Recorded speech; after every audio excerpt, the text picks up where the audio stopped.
Welcome to Starlight Stadium today. I'm Tyler McLaren, joined by BC Football Hall of Famer Paul Short, filling in today for Tyler Bennett, who's not here with us today. So welcome to everybody watching the game today. Paul, exciting day for football on the island with the Rams in town, 5-2, Rebels 5-1. Major implications in today's playoff game. What are you expecting here today between these two pretty evenly matched teams? Really good football game. They've got the Rebels are the best team in the league against the run game, and the Rams are the best team in the league against the pass game.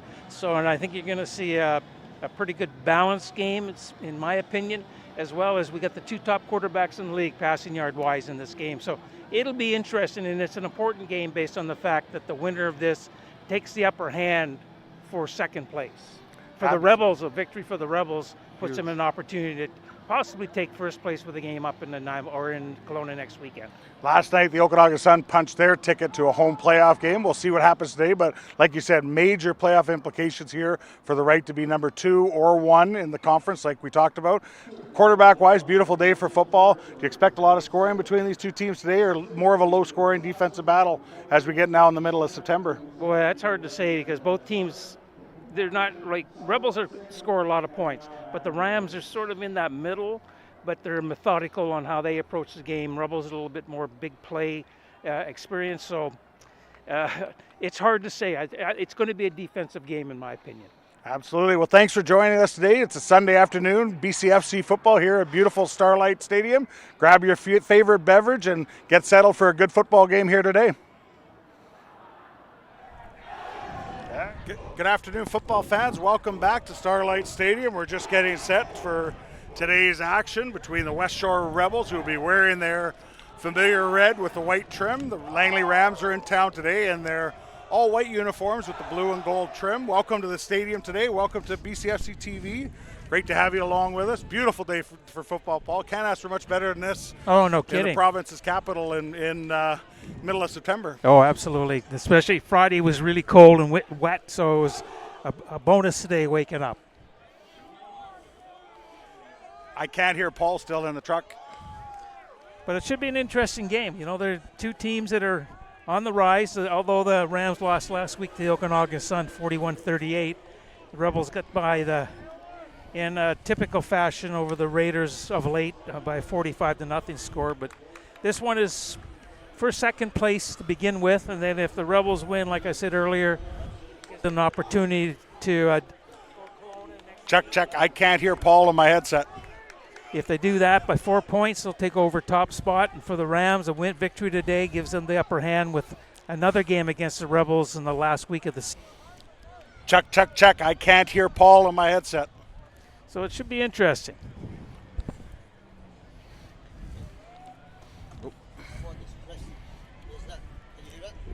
Check. Nope.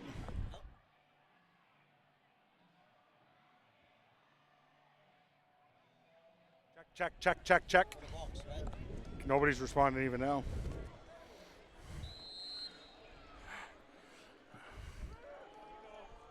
And there's the kickoff now. Langley will be kicking off. Ball will be picked up at around the 15-yard line by number 21, Chris McClarty. It was a good return by Chris. Which ones am I turning?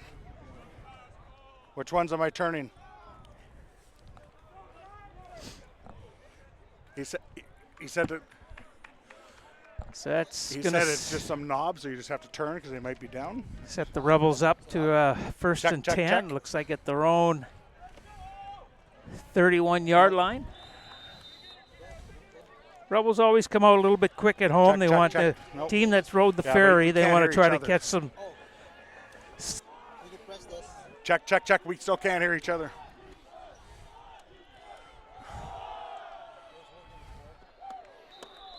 It's a good run. I think that was number 30.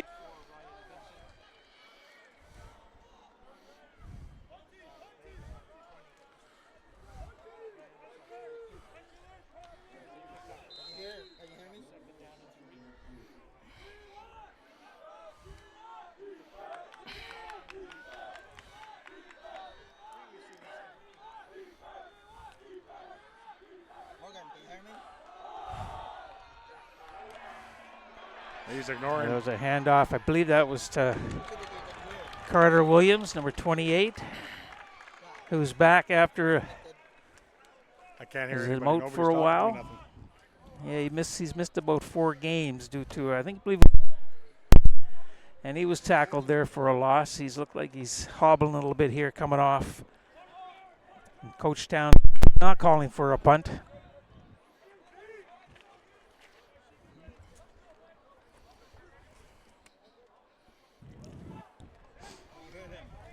Check. No.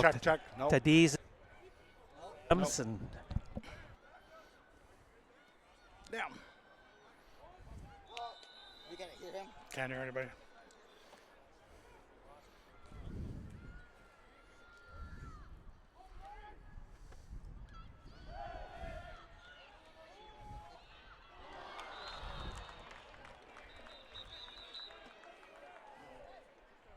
Is there still somebody in the truck? Like, what Yeah, there's a truck. So what's he can hear you. calling offside Rebels, so that penalty is declined. Okay. It's Are we gonna turnover be on in downs. trouble for the whole game? They'll do you take think? possession here at the Rebels 32-yard line, the 1st and 10. Top quarterback in the league, Plania Hooper. He's thrown for over 1,600 yards this year. Yes. I can't hear it, Paul. There we go. That's a handoff up the middle.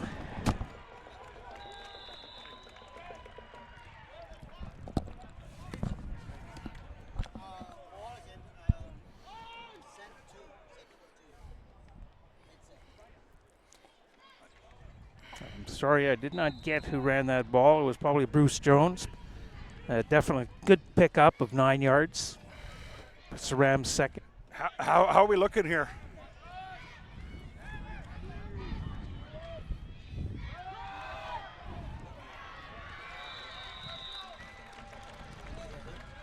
No. Oh, it's been like that for the whole game.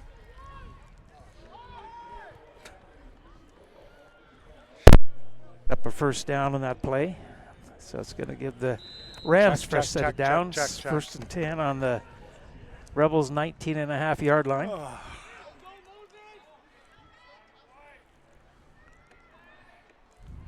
Three receivers left, to the right.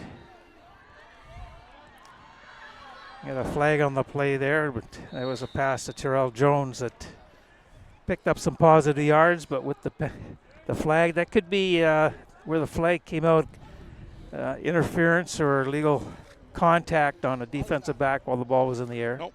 No, can't hear anybody. Nope. They're calling it a hold.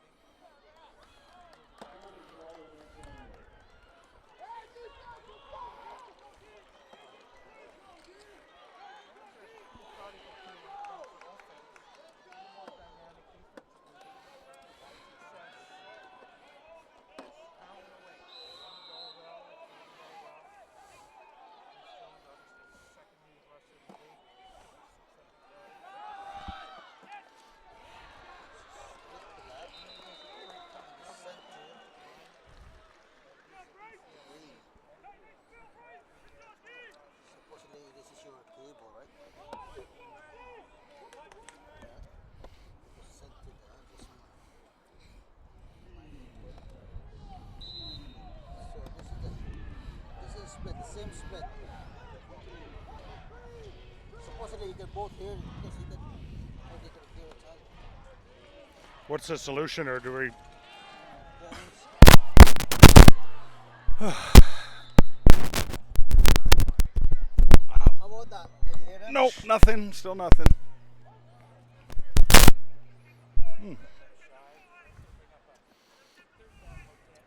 How's that? Nope, nothing.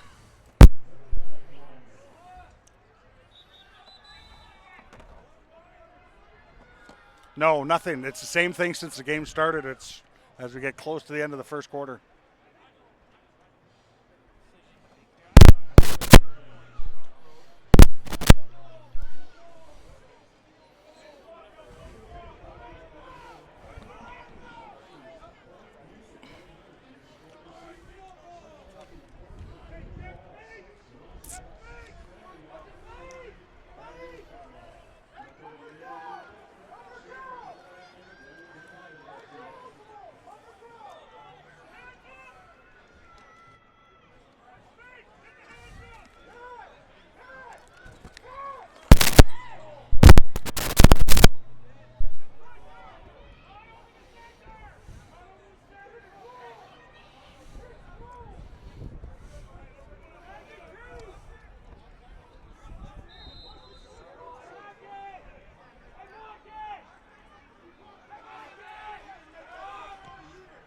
Check, check, check.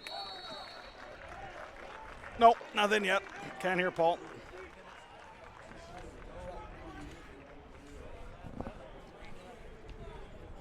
Nope.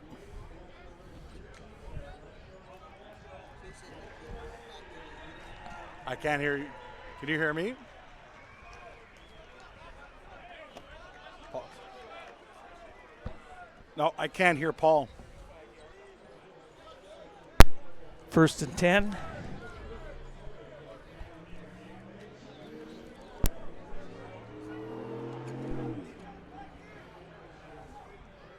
Check, check, check, check, check. No.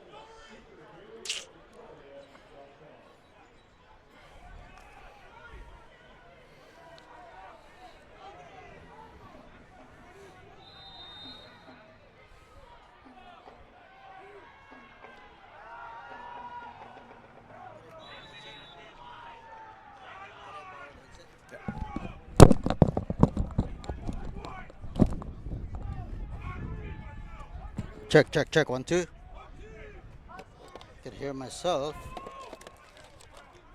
I can hear myself, but I cannot hear Paul. So 2nd and 10. Oh, right now. Pickard back to pass. Yeah, I can hear Paul. A little screen setting up, and that was to Ryan Vincent. Unfortunately, just dropped to the ground, so that's going to bring up 3rd and 10. The ball at their own 35-yard line, and special teams jump out in this one here for their second attempted punt of the day. The first one, like I said, was a fake. And Tyler's back on board. We're having some technical problems with his headset, so now he's ready to go. Apologize for that. Hopefully everybody can hear both of us now, although some may not want to. But back down to action play. Rebels barely get that kick away as it was almost blocked by the Rams. Returner picks it up right at their own 50-yard line. We'll get a number for you. Flag on the play, so that'll probably be in the direction or in the vicinity of no yards against the Rebels. So that will probably be a penalty to start this drive for the Rams, moving them back to start this possession. I didn't get the number on who that returner was. Was that Howard Jow? I think it's right on the far side, right in the shadow, so we have a hard time with that number, but it will be actually, it's a penalty. It is a no yards penalty against the Rebels. So this will actually improve the field position for the Rams, and they'll be starting this drive inside of West Shore territory at the Rebel, looks like their 46-yard line. So 1st and 10, Rams on the 46-yard line. Yeah, tough punt. Even though it's a nice sunny day, there's a bit of wind blowing, and the Rebels are into the wind a little bit today at this point.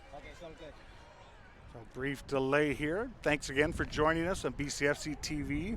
Hope you're having a great Sunday afternoon. We're expecting a really good game. Rams obviously get off to a quick start with the field goal. Looking for more now as Hooper's in the shotgun. 3 receivers to his left. Blitz is coming. Bad snap, but he's very lucky to get on that. As the blitz was coming from Hooper's left-hand side, from the Rebels' right side, might have taken his eyes off the play, and that was resulted in. The snap was a little bit low, but Hooper did a good job to get on that ball, keep the possession for the Rams. Yeah, number 47, Will Bromelo, came in flying in there and didn't give Hooper any time to get that ball off. And a little bit of bad snap, too, so he's just protecting the football, make sure they maintain possession. So loss of 5 on the play now, 2nd and 15 for the Rams. Rebel showing blitz again. They hand it off. Very safe play there on 2nd and about 15, Paul, there as the Rams elect just to hand the ball off the right side. They probably don't get any on the play, maybe a yard at best, and that'll bring up 3rd down. So very safe play calling there by the Rams on 2nd and long. Well, like I said, the Rebels are very, very strong on against the rush this year. And the Rams, they know that, and they're going to try to exploit what they think that works, but they're still in possession of the football and the end of the field. The field's tipped in their favor at this point. So gain of 1, that'll be for Bruce Jones on that one. Rams will be punting. Snap is good. Penalty flags fly on the play. Kick is up. Short line drive punt to the Rams as it skips down to about the 15-yard line as McClarty's trying to get the outside corner. He's got a blocker out front. Good tackle there downfield as McClarty looked to have got the corner, but number 35 for the Rams, that was Reese Stewart, made a nice tackle there, preventing a bigger return as the Rebels looked to have tried to get the corner on that return. Here's I was offside Rebels, so I think you're going to see the Rams re-kick here. Rams will get the option of making it obviously 3rd and 9 and still kicking it, or declining this penalty and giving the Rebels the ball where it was. As it looks like they're going to re-kick it again. Yeah, it looks like the ball's coming back to the line of scrimmage, close to it. So this should set up another punting situation, as now it'll be 3rd and 9 for the Rams. They will still punt. The Rebels will send out their return team. No, now they're saying they want to decline the penalty. So a bit of confusion on the Rams bench as the officials marked the ball up 5 yards. Now the Rams bench is signaling for declining it. So if it's declined, obviously the Rebels will take over, and that's what it looks like they're now going to do, as the one referee has the yard marker marked there. Well, if the Rams decline this, the Rebels have the ball that looks like their own 23-yard line. With this wind, I think at the end of the day, it looks like they're going to.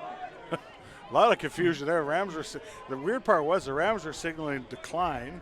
The Rebels wanted to put their return team out, and it was really the Rams' choice. But now it looks like they are going to punt. So number 39 for the Rams will come back on the field. That's Andrew Lawson. He will come on. So 3rd and 9 now, as it was 3rd and 14. So Lawson will come out and punt it again. Number 21, that is Chris McClarty, who's back standing around his own 3 or 4 yard line. So we'll see what Lawson does here on 3rd and 9 for the Rams. Yeah, he's averaging 34 yards a kick this year on 40 punts so far. There's his 41st. Good snap there as Lawson angles it to the corner. Caught at the 10-yard line by McClarty as he comes to his left and gets down to about the 23-yard line. We'll see where it's marked, but about a 13-yard return. We'll see where it's marked, but decent return, and Rebels will take possession here around their own 20, hard to see on that far side of the field, about their own 21-yard line or so. Yeah, so they lost a couple yards on that on the exchange, but to the Rams' favor. But at the end of the day, the Rebels had the football back, and the Rams on that last drive came up a little bit shy, especially with the penalty that hurt them in the bad snap. So while we have a second, the out-of-town scoreboard, the Okanagan Sun beat the Prince George Kodiaks last night in Prince George, 37-6. And we'll get the Broncos score after this play as Picard snaps the ball, hands the ball off the right-hand side. Good defensive play there by the Rams. We'll get a number when he stands up. A nice defensive play there by the Rams defensive line as they kept that to a minimal gain of probably about 2 on the play as the Rebels look to run off the right-hand side. But good job by the Rams defense. Yeah, that was, I believe, Chris Carter that ran that one, number 28. Curtis Carter-Williams, who ran that ball. Picard in the shotgun now rolls to his left. He's got a blocker out front to help him protect. Throws the ball down the field. It's kind of, good job there as the Rebels defender was almost playing defense there as that ball kind of sailed on Picard. That could have been intercepted, but it'll be incomplete there, bringing up 3rd down, and the Rebels punt team will come out. Yeah, I thought if the Rams number 21, Taryn Birdie, was kept in his back pedal, he could have intercepted that, but no harm, no foul, because they're gonna get the ball anyway, and it would have been where the punt will end up. So a rare occurrence. There's 2 BCFC games on Sunday this week, and as I mentioned, up in Kamloops State, game with big playoff implications as well. 29-25 Broncos after the 3rd quarter, so good game up at Hillside. We'll keep our eye on that one as the Rebels will be punted here. Flags on the play as the ball is kicked to the left, lands at about the 50, picked up at about the 53-yard line by the Rams as the returner will get a number as he gets up there, scoots upfield for a few yards on that one, but we'll see what the flags are on the play. Probably in the neighborhood of offside, I would assume. We'll see what the officials called there. I see hands on hips, but who's it against? Rams or Rebels? Against the Rebels. I think if I was the Rams, I'd ask them to re-kick here. Yeah, I would too. I think they're waiting for a decision here from the Ram bench, so it's back up, and so they're going to. Looks like they're going to decline it. So still good field position here, Paul. At about the, I think it's about. Looks like the yard markers in the shade there at the 42-yard line. The Rams will start this possession. So good field position for the Rams as we're at the 8-minute mark, 1st quarter. So nearing the halfway mark, but still 3-0 for the Langley Rams as they are making their way and have another possession inside of Rebel territory. Yeah, and this is a typical start for the Rebels. They always start a little bit slow, although they want to, obviously shake things up early by throwing the ball quite a bit, and you saw that fake punt. But this has been their MO this year. But again, they're a very, very difficult defense to run against, and there's an example of that where they were just swarmed in the backfield. Yeah, Hooper handed the ball off there to Reggie Ellie off the left-hand side. Lost about 4 on the play, we'll call it. So good penetration by the Rebels defensive line there. As you can see, Ellie's got nowhere to go on that one as there's an injured Ram on the play. But Rebels, what I've noticed so far, a lot of blitzing for the Rebels right now. And I think their objective is to try and get to Hooper, if they're running the ball, trying to get to the Rams in the Rams backfield. Because if you let Hooper sit back there, Rams have a lot of talented receivers, and you don't want to let them pick you apart. Oh, absolutely. And I think at the end of the day, the Rams, again, want to have a balanced attack work in this football game. But they gotta be smart, because it's very difficult to run against the Rebels, as their stats show. So but second and 14, another low snap here, and Hooper's got possession. Now he's going to look to run. He gets the ball off. Incomplete, as that was intended for number 8. No, it looks like number 6 on the play, as that was trying to find a number 6. It looks, or sorry, a number 5 on that one. That was Howard. I think it was number 5, Howard Joe on the intended receiver. And it brings up another third down punt. Another low snap. And the problem with that for quarterbacks, and they'll tell you this, is it takes your eyes off looking downfield. So they'll be looking to get those snaps up so Hooper can easily keep his eyes downfield and not have to look down to the ground to pick that ball up. As Lawson's in here again, set for punt. Good snap as he stands at his own 50-yard line. Good kick there as it goes to the left. Bounces around. McClarty picks it up at about the own 16. Now comes backwards trying to get the left-hand side. He's got one man to beat. Flags are on the play on this one as well, but good job there by the Rams defenders off the one side, because if the one player was there, otherwise that could have been a decent return for the Rebels. Yeah, that was a good tackle there by the Rams, number 38, I think it was. So if there is a flag right around the middle of the field at about the 50-yard line, so we'll get the call here. Interference, lead block in the back against the Rebels, so that's going to push them back a little bit, 10 yards from where the ball was dead. Referee's going to mark this ball all the way back at the 10-yard line. So Rebels have deep field position. They're in the shadows of their own goalpost. 6:43 left in the first period. Those are just joining us. The Rams are still leading 3-0. Big playoff implications, as we said out the top. Rebels come into this game at 5-1. The Rams at 5-2. So lots of jockeying for position, as they say, Paul. Oh, absolutely. And it's one of those games that sets you up next week. Like with the Rebels going to Kelowna, how you play today is going to give you a little confidence moving into that game. And for the Rams, I believe they go into a bye next weekend, so that's a bonus to them. Get a bit of a rest. Picard in the shotguns, hands the ball off the left-hand side. I think that's number 20. We'll get a number. It's about a 7 or so yard gain.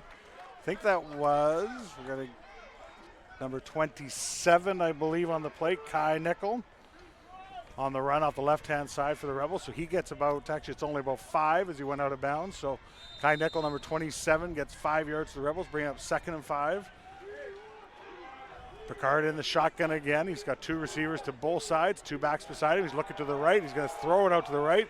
Got it incomplete. There is number 11 with a drop. Kwame Franklin, that should have been caught as he was looking upfield, looking to turn the corner and see what he had in front of him. And unfortunately for the Rebels, he dropped the pass. That'll bring up 3rd down. Yeah, just as he came back for the football, a little bit underthrown. And with the coverage rate on top of him, I think he was trying to take a peek and then just didn't secure the football. So 3rd and 5 now. Rebels will be sending out their punt team. Yeah, I think this is one of those where the Rebels get out of this quarter, get the win behind them. Maybe you'll see some success. And the Rams have lived in the Rebels' end of the field this whole first quarter so far. Charlie Weensma, number 85 for the Rebels with the punt here as he kicks the ball straight down the middle of the field. Ball hangs up. Finally caught at the Rebel 49-yard line. And that is number 8 with a bike hit there by Ted Wyndham, but that was number 8 for the Rams. And that was Gob Dang he was the one who had the catch before, but that was Gob Dang on the return for the Rams. Another good field position here with just over 6 minutes left in the first quarter. Rams, like you said, Paul, they're going to kick themselves if this is only 3-0 after the first quarter. Yeah, absolutely. And but they're feeling them. You know, there's like a heavyweight fight. They're feeling each other out. First time they played this year, and the only time you see each other on film, and you break everything down. But when you get on the field and you touch flesh to flesh, then you really know where you stand. So Hooper's in the shotgun, 3 receivers to his right, 1 to his left. Rams have a wing back here off the left-hand side. That's where they're running off the left-hand side. Gain of about, we'll call it 4 or 5. I believe that was. We'll get the number when they get back to their feet there. I think that was Bruce Jones, number 28. Yeah, second leading It rusher. was Bruce Jones. Yep, that was Bruce Jones. So he gets about, we'll call it 5 off the left-hand side. Bringing up 2nd and 5 for the Rams on the 36-yard line. Yeah, he's a tough runner. He runs north-south a lot, and he brings the load with him. Hooper in the shotgun again. Now he's going to drop back, look over the middle. Another drop there as Terrell Jones came from Hooper's left right across the formation to the right.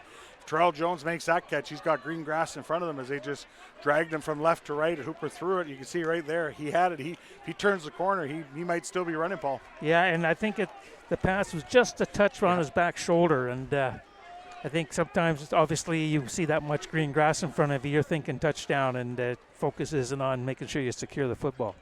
Yeah, Hooper couldn't quite step into that one. It was to his back shoulder, so break for the Rebels there. Unfortunate for the Rams, as now Lawson will be standing at the Rebel 50-yard line, looking to punt here. Yeah, they got Gio Lanuzzi back. Oh, that's got to have. Great kick there, as that's going to go out of bounds. No return there, as Lanuzzi was back there for the Rebels. So the Rebels will be scrimmaging once again deep in their own end zone. Looks like they're about their 10. About their 10-yard line is where they have with an injured Rebel on the field. So like the field position, you got like back and forth, kicks, defense is the theme of this first 10 minutes or so of the first quarter, Paul. Yeah, and I think that's what we expected coming in. Both of them are the top 2 defensive teams against the pass. Rams against the pass, Rebels against the run. They're able to move the football, as exhibited by Bruce Jones of the Rams being the second leading rusher between Elion Noah with the Okanagan Sun, who ran for over 100 last night, which gives them close to 1,200 yards rushing this year. And then the Rebels with Picard, second passer in the league, most touchdown passes with 15 thus far, and playing a Hooper with 1,620 coming into this game, and he's a top passer in the league. So there's fireworks that can be had, but I think because they're so strong defensively, both teams are very, very quick, that we're going to see more of a defensive battle. But it's like the BCFC this year. Once the gates open, it turns into a flood. Yeah, you can get some big scores really fast, and a lot of talented offensive players in the league, and the points can come fast and furious despite a lot of these teams having very stingy defenses. Getting up there is number 31 from the Rebels. That'd be Jaden Kohler-Scott. That looks like a knee. Okay. Yeah, not much weight on that right knee as he comes off the field. Hopefully he's okay and comes back. While we have a second good game up in Kamloops, as I just got an update, 39-36. Valley is pulled ahead with about 3 minutes left in that game. So big game there, back and forth between the Broncos and the Huskers. As Picard's in the shotgun, he's going to look to his left. He's going to throw to his left. He's got his man. And that'll be a first down as the Rebels get a little bit of breathing room as Picard looked left, through left. Big play there, and that'll move the sticks, as that was number 27 for the Rebels on that one. Kai Nickel just doing a little curl route, and he's got himself a first down. That was a nice pass, too. And Picard just moved his feet to his left, and Kai was wide open. Picard in the shotgun again. Now he's going to look left again. Now he's going to throw it to the same side. Does get outside. It's going to be a gain of, we'll see where they mark it, but it looks like about 9 or 10. Oh, it looks like he stepped out of bounds. Oh, yeah, he's earlier than Marcus back. So that's going to be a gain of probably more like 7 or 8, but I think it's number 80 on the far side there for the Rebels. As that's Max Taradash. As the Rebels look to be doing some hurry-up offense here. Now they realize it's second and short, so gain of 8 on that play is now they're going to make some substitutions and maybe bring in a little bit more of the heavy package here on second and short. Rebels trying to do their up-tempo defense. This is one of those areas where the Rebels they'll throw the pass and go for it on third down, but now they get called for too long in the huddle. And it's just confusion trying to put on the heavy guys if you're going to run the to get the first down, but So there, it'll be 2nd and 7 now. Time count violation, offense, 5 yards. Repeat, 2nd down. so time count, they went over the 20-second mark, and And it looks like they were going to attempt to do like some kind of wildcat formation there, because quarterback Ethan Picard actually came out on that 2nd and 2, so might have doing something like a wildcat with the 2 backs, just trying to get the first down. But Picard's back in there in the shotgun. Another sloppy substitution by the Rebels as they just get the player off. Picard's in the shotgun. He's going to look now to his right, throws it, got his man, number 27. Good swarming defense there by the Rams, as he only looked to have got about 5 on that play. It'll be short of the first down. We'll see where the mark is, but he's going to be a good yard from what I could tell on that one, short of the first down, bringing up 3rd and 1. yeah, Kai Nickel. It was going to be, they're going to go for it here. Number 10, I think that was C.J. Augustine that made the tackle, but and all the help came, obviously, from when the ball was caught. A lot of Ram players were around the ball. Cavalry did come for the Langley Rams on that play, so good defensive tackling. Looks to be holding them short from our vantage point. They are going to measure this, but Picard's getting last few throws. He looks a little more settled in. He's getting the ball out of his hands pretty quick, so the Rebels will be happy with that. So we'll see what happens here on this third. Looks to be, from our vantage point, might be a little bit short, but our eyes may not be the best with 2 guys up here in glasses, so we'll see how it goes. Oh, no kidding. And the sun's in our eyes. The palm trees are swaying back and forth, though, and the flamingos are just having a gay afternoon. The only thing we're missing is the margaritas. I haven't seen any of those yet today. I've got margarita water here. But So it is going to be short, as we can see on the screen there. So it will be about 3rd and almost a full yard for the Rebels. I'm assuming they're going to go for this as they get the chain set and mark the ball where they should. So this will be a 3rd and 1 here for Rebels. 3:16 left in the first quarter. So big play here as they will look to move the chains and get a little bit more breathing room and ideally keep the ball for the rest of this 3 minutes and 16 seconds in a perfect world. well, they want to try to settle in, obviously, and get something positive going, which these last few plays haven't been too bad for them. And get first downs, eat up some more of the clock, and then you flip the field. Right now they got to get out of their end, and because the Rams have been living in their end so far this quarter. Doesn't look like the Rams are giving a yard on this play. They're almost helmet to helmet, but running back number 27 is going to come off the left side, as he's going to have more than enough for the first down, as he gets about 5 on that play. As number 27, I think that's Carter Williams, just came in there for the Rebels. Kai Nickel, Paul, number 27. He came in there, took the snap, and just went off the left-hand side for the Rebels, gets the first down. and Sean Cullen there, as usual, to make a tackle. Picard now back at center, looks to his left, throws to his left. He's got his man. I think that's Zion Brown, as he's got about 7 or so, 6 on the play, as that was number 4, Zion Brown, with the reception. He gets about 6 or 7 just past the 50-yard line as the Rebels continue to march and move quickly here, getting closer to midfield. Yeah, Zion's the leading pass receiver in the league as far as catches, and Terrell Jones is the leading receiver via yards in the BCFC this year. Picard barks the signals, hands the ball off the right-hand side. That's number 34 for the Rebels, as he gets enough for the first down. Gain of about 6 or 7 on that play, as that was number 34 for the Rebels. That was Ryan Vincent. Just ran off the right-hand side, gets the first down. Now the Rebels are into Ram territory. Yeah, and they came up, the Shard Joel came up really hard on that and fast to make that tackle. Oh, Picard held that one as they try to RPO play there, and there was Rams right in the backfield. We'll see it on the replay here, as Picard was going to hand that ball off to Ryan Vincent, realized there was a host of white jerseys in front of him, decided to keep it himself. Does get about 3 on the play, so 2nd and 7 Rebels. Yeah, Aiden Domino made a nice tackle there. I thought it was a horse collar, get him up a little bit high, but officials didn't see it that way. Picard barks the signals again. He's going to look to his left. Now he's going to take a shot down the field. Overthrows Zion Brown. A little bit of contact there between both Zion Brown and we'll get a number on I think that's Augustine on the far side. A little bit of contact, no flags. That'll bring up 3rd and 8 now for the Rebels with the punt team coming out. Yeah, that was a good pass, and it was good coverage. I think it was Thought it was 30. Keyshawn Bestwick was on the coverage there, so it was one of those ones that put it up and let's go 50-50, where either going to Rams will knock it down, intercept it, or the Rebels are going to make sure that they make the catch. And the worst case scenario, it's incomplete. You still have a chance for another down here. Low snap here, picked up. Not a very good kick as this goes straight ahead. Rams will be coming up to pick that one up. They do. That's Gob Dang as he's pushed out of bounds. That's going to be a late hit. And 15 yards that there. That was number 9, Ted Wyndham Jr., who's had a couple of penalties like that this year. Unnecessary penalties, and that's just going to put another 15 yards at the end of this run and give the Rams decent field position with a minute left in the quarter.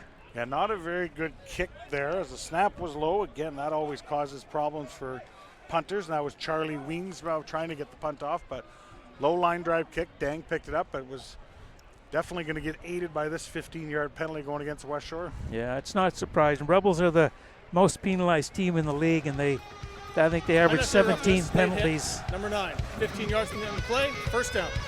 17 penalties a game and over 185 yards, and the 17 penalties, I think the team with the next most has 11, if I remember correctly.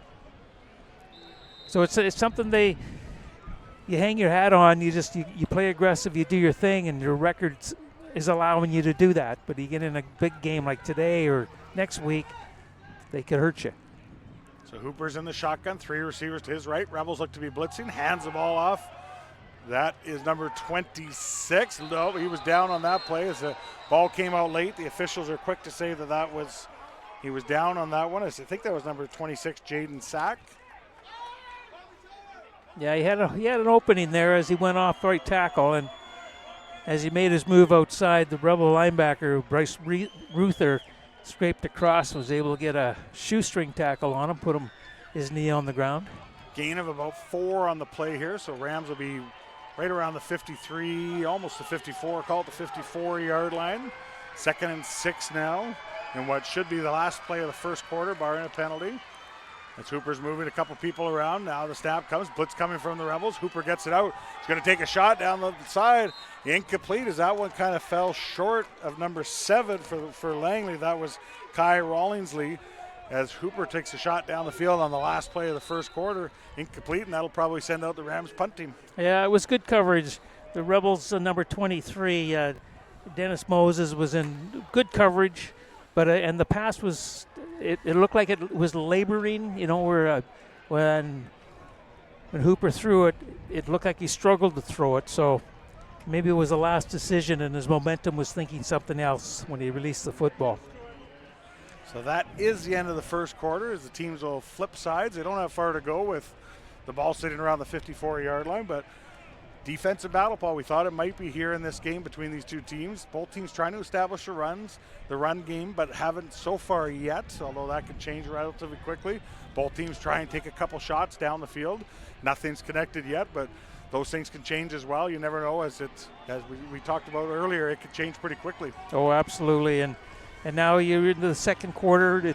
You're working. The wind's not as high as it was 10 minutes ago, but I think it's going to be a factor today. So Lawson will put a right foot to this one, gets a decent kick, high, as Lainuzzi comes down, catches the ball as he goes off the right-hand side, trying to get the corner. He does. Look out, Gio Lainuzzi, one man to beat him. Oh, good tackle there as he's finally brought down inside of Ram territory as he's down around the 47-yard line, it looks like, as Gio Lainuzzi makes a big play for the Rebels. And we talked about them happening quickly. This one happens on special teams, and the Rebels get a big one there. Yeah, I think I didn't get a full number, but might have been number 38, 38, Rohan Sharma on the tackle there, and it was a saving tackle. He was being forced out of bounds, but if Sharma wasn't there to make the tackle, he could be standing in the end zone and would have a 6-3 score. Yeah, the only one who might have had a shot was the punter, Lawson, but he would have been tough for him as Picard steps back. He's going to throw it to his left. They run the wheel route, looking for Zion Brown. He's got his man. Complete. Down he goes as Zion Brown ran a wheel route.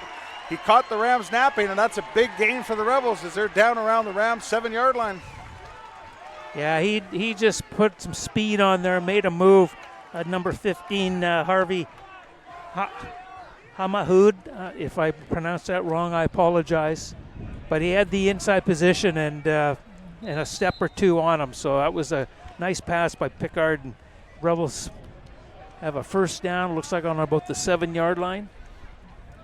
So the game of the complexion on 2 big plays, a punt return and this first down long pass just puts the Rams in a bit of a pickle here. And that was number 81 for the Rebels keeping the football.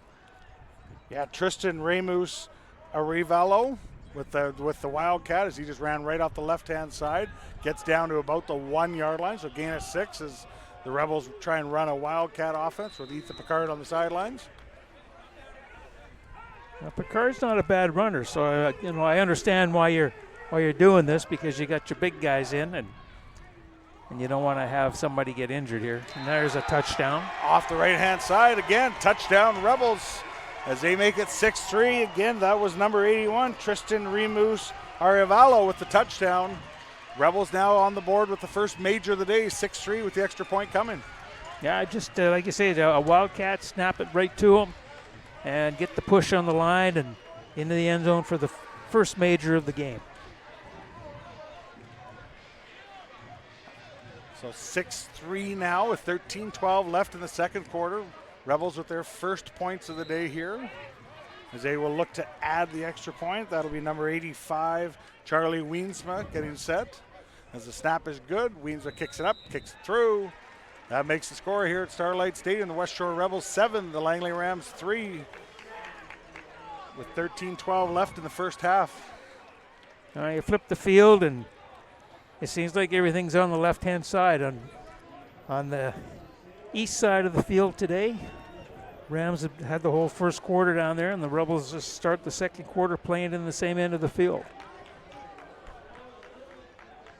So Rebels will be kicking off now after that impressive scoring drive by them, as we're going to get a score from up in Kamloops as Valley has pulled ahead now 53-36 over the Kamloops Broncos with 20 seconds left in the game. So it appears, I think we can safely say, that Valley will hang on to that game in a back and forth game against the Kamloops Broncos. Lots of points there.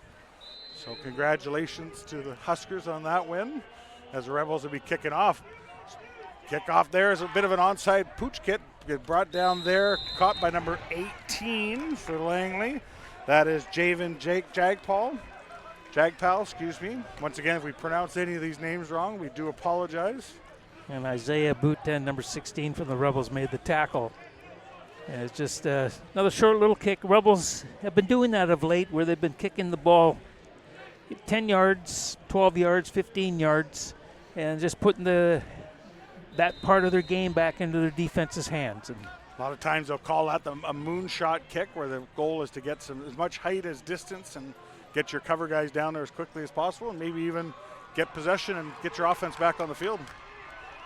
So Hooper's in the shotgun here. Blitz is coming from his left. They hand the ball off to number 28. I believe that's Bruce Jones, and there is nowhere to go there, as he'll be lucky to get back to the line of scrimmage there, as West Shore's defensive line just evaporated up Bruce Jones on that play.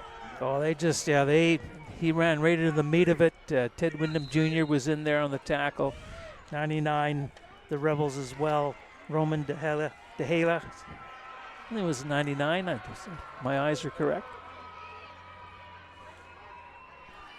So Hooper's now in the shotgun, now looks to his right. Now he's going to throw over the middle. Got his man.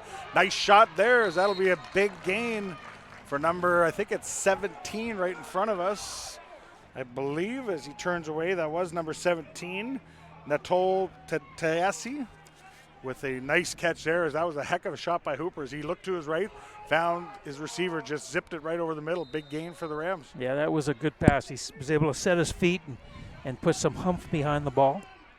1st and 10 Rams now. Blitz once again coming as they hand the ball off to Bruce Jones. Not much there, as the Rebels doing a lot of blitzing, I've noticed, in this first half, as Bruce Jones just had nowhere to go there. Maybe got a gain of, we'll call it 2, maybe 3 on that play, but limited gain for the talented Bruce Jones on that play. Yeah, and linebacker Bryce Ruther, number 39, just came flying in there to make that tackle. So second, and we'll call it 8 here for the Rams. Hooper's got 3 receivers to his left, 2 to his right. Again, the blitz coming for West Shore as Hooper's got time, got his man there. I think that's Terrell Jones. We'll see when he gets up. He's got enough for the first down. As we'll see, that might have been Gob, actually that's Gob Dang, on the far side of the field. So he gets about 10 on that play, gets a first down. And once again, that was a case. Dang went from Hooper's right to his left. Big completion there, moves the sticks once again for the Rebels. Yeah, he made a couple moves, and he was Isaiah Boutan just on his heels. Made a nice catch. Rams moving quickly here. Hooper's now going to roll slightly to his right, gets the ball out of his hands right away. That's caught by number 17 again. A big hit there, as that's another catch for number 17, Natal Tedeschi. As that's going to be another first down, as Hooper got himself in a pretty good rhythm here for Langley on this drive. Yeah, and out of nowhere came a missile called Ted Wyndham Jr., who made the tackle, number 9, and he laid the lumber on that one. But it was a first down, and that's what the Rams have a very nice little drive going here, trying to answer the Rebels' touchdown. So 1st and 10 Rams on the Rebel 15-yard line. Blitz comes again on this one, as it says Jones off the left-hand side. Was able to make a cut, get inside. Probably gets a couple on that play, as we'll see where they mark it on the first down, as Jones is looking for a little bit of space there. This time goes up the left side. We'll call it for a gain of 3. As he gets down to probably about the 11-yard line here. So positive yards on first down for the Rams. Yeah, and number 42 for the Rebels, Tavan Spina, came from inside out to make sure they limited that gain to 2. But Jones had a step or two, and if Spina didn't make the tackle, he could be standing in the end zone. Hooper's going to look to his right now. He throws across the middle, knocked down there. I think that was Ted Wyndham with the knockdown there, as Hooper had a receiver going over the middle, but Ted Wyndham got those big mitts on that pass and knocked that down. So big play there for Wyndham to stop this possession for the Rams, and they'll send out their field goal team. Well, Ted did exactly what you're supposed to do as a defensive lineman. You keep coming, but if the guy's blocking you and you don't have a free shot, get your hands up. Yep, get your hands up. So knockdown there for Ted, as he makes a nice play for the Rebels defense here. And the Rams will attempt a field goal from about the 18-yard line, I want to say. I think we'll get a number. I think that's number 30. Is it 39 or 38, Paul? It's trying 39? No, 85. I think it's Marcus Jones. Oh, sorry. Yeah, 85. Sorry, yeah. Holder, sorry. So 85, Marcus Jones. Kick, snap is up. Kick is good, as the Rams are celebrating. We haven't seen a signal yet, but now we do, and it's a field goal for Marcus Jones, as he cuts this lead now down to 7-6. West Shore over Langley here with 9:08 left in the second quarter. So good drive there, good answer for the Rams. They caught a few passes. Hooper looked a little more settled, was able to set his feet, and Rams come away with points and cut this margin down to 1. Well, I think the Rams should be feeling pretty good about themselves by putting that drive together and coming away with points. Tough now. The Rebels they had their confidence level rise quite a bit when they put that drive together to score the touchdown. And I think this is not a telling drive for the game, but this is something where does the defense step up or does the offense step up? Picard hands the ball off now, trying to go straight up the middle. I think that's number 28, Carter Williams, I think, as he goes off the right-hand side, had to bounce. We'll probably lose about 4 on that play, I would think, on first down. Yeah, it looks like about 4. Yeah, and Carter, like I mentioned earlier, he's just coming off, and I think it was a knee injury, and I think that might be that's him again. He got tackled low there, just around the knees, and sometimes it takes a little bit of time. You know, you can do all the rehab and everything you want to do, practice. There's not a lot of heavy collision of practice when you do get back into the pads. But you get into the game situation and with things full speed and guys you don't know hitting you, that's you can be tested. And it's also tested not only physically but mentally. Do you have the confidence in that injury for it to stand up? So while we have a second, while Carter's getting attended to on the Rebels field there, we will look at update the out-of-town scoreboard. It is a final now. So the Huskers do prevail up in Kamloops. 53-36 is the result. So big win for the Huskers, as they wanted to make sure they won that game. The Broncos were coming off the bye week, so I think they were feeling pretty good about themselves. So big win there for the Huskers, and they'll feel good about themselves headed back down the highway towards Chilliwack. Oh, absolutely. A nice trip coming home. Hopefully the weather's nice up there for them. But I was kind of surprised the way Kamloops played. They came out strong. They came out fast. They have such a talented football team. They're young, but they're just on that verge. They got their fingernails on that next level and hold on as tight as they can. They're up in Nanaimo next week, so that should be a pretty good game. But I think the win today by Valley probably eliminated Kamloops, Prince George, and Nanaimo from any playoff hopes. Lots of seeding still to be determined. Obviously, some big games coming up between this one here, obviously, today. Rams and Rebels will meet back in Langley in a couple weeks, and the Rebels obviously with that big game up in Kelowna against the Sun next week. So lots of exciting action coming up as Picard comes back to the field, throws, he's got his man, Kwame Franklin. It's going to be a gain of maybe about 2 or 3 on that play as Picard got the ball out of his hands real quick on that one, but minimal gain on there for the Rebels. That was, I guess that was, no, I'm sorry, it was 81. Chase Scrivener on that catch. So minimal gain on that of about, we'll call it 4 on that one. As Rebels will be punting. Very safe calls. They just ran a little slant route. Low line drive kick here. Comes down and is picked up. Bobbled there by number 17. Look out as he gets on that one really quick as he had trouble corralling that one. That was Natol Tedeschi as he was able to finally jump on the ball around his own 30-yard line. So bit of a scary moment where Rams fans and the Rams bench were holding their breath as that could have gone really badly for them, but they will keep possession and scrimmage from about their own 30, 31-yard line. Yeah, number 80, Max Haradash from the Rebels was down there very, very quick and didn't allow the returner any hope of going anywhere, so just get on the ball. So Rams will scrimmage 1st and 10 here. As you see the replay there. As the Rams will scrimmage 1st and 10 on their own 30. Hooper still in at quarterback here. 3 receivers to his left, 2 to his right. 1 back beside him. Again, blitz coming for the Rebels. Hooper throws it quickly. He's got his man. Minimal gain there. And I think that's once again number 17 for Langley on that reception, Natol Tedeschi, as he gets maybe 2 on that play. We'll call it actually 3. So 3-yard gain there, minimal gain, but positive yards to the Rams, bringing up 2nd and 7. Yeah, Bronson Pfeiffer, number 6 of the Rebels, said hello very, very quickly as soon as he got his hands on that football. Limit that gain. Hooper's had to be throwing the ball quick as Rebels definitely coming with pressure today. They're coming again here with 5. Hooper rolls to his right. Now he's going to throw. He's got his man. That's Tedeschi again. He's going to be very close to the first down here. As we'll see where the mark is. They are putting it past the line, so that will be a first down. So gain of about 7 on the play. That'll be a first down there as once again Hooper and Tedeschi connect for a first down for the Rams. Yeah, and Hooper was on his horse. He was going as quickly as he could, and I wouldn't blame him because I know the Rebels lead the league in sacks and with 15, and they get after you pretty quick. Pressure was coming from his left, so that helped that he was rolling to his right. So had a little bit of time as now Hooper's going to drop back, sets his feet, throws it, and little timing was a little off there as he was looking for Terrell Jones. And Hooper was set his feet. He had Terrell Jones as he looked to have been able to sit right behind the cornerback, but the ball was not close to him, unfortunately, on that play, and that'll be an incomplete pass. Yeah, he just he had him wide open, and he just overthrew him. And Jones was a little bit frustrated on that. You could tell when he was walking back the huddle, there was a few. I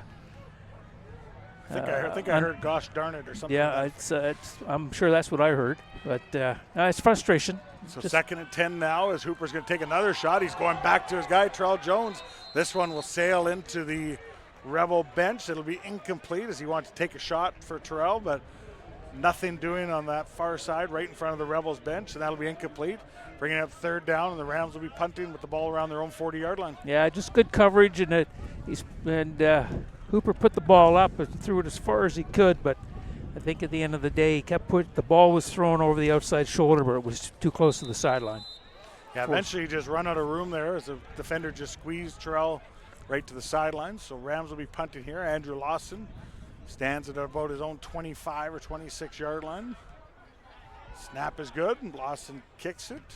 Good kick there as the ball will hang up. McClarty's going to catch it at about his own 30-yard line. Now he's going to come to the right. Flags are on the play. Likely in the vicinity of a legal block or a hold, as I would assume that's where that foul, what that foul will be. But minimal return there for Chris McClarty there. But I have a feeling the Rebels will be moving backwards to start this drive. Yeah, I thought Ben Matai, number 26 from the Rebels, I think he got kind of slipped and then he grabbed the Rams' legs here. So it's probably going to be a holding penalty against the Rebels. Oh, no, they're saying it's holding against the Rams. Against the Rams. So that's strange on a... So that is interesting. Especially where the flag was thrown. Like usually if you see a holding call against punting. Yes, absolutely. 10 yards from the end of the run, first down.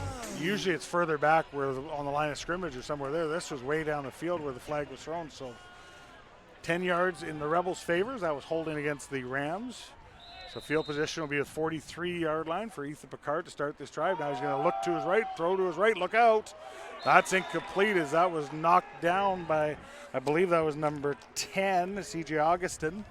So he was able to knock that pass down, as that could have been a bit of a disaster because Picard threw it out there and Augustin was right there.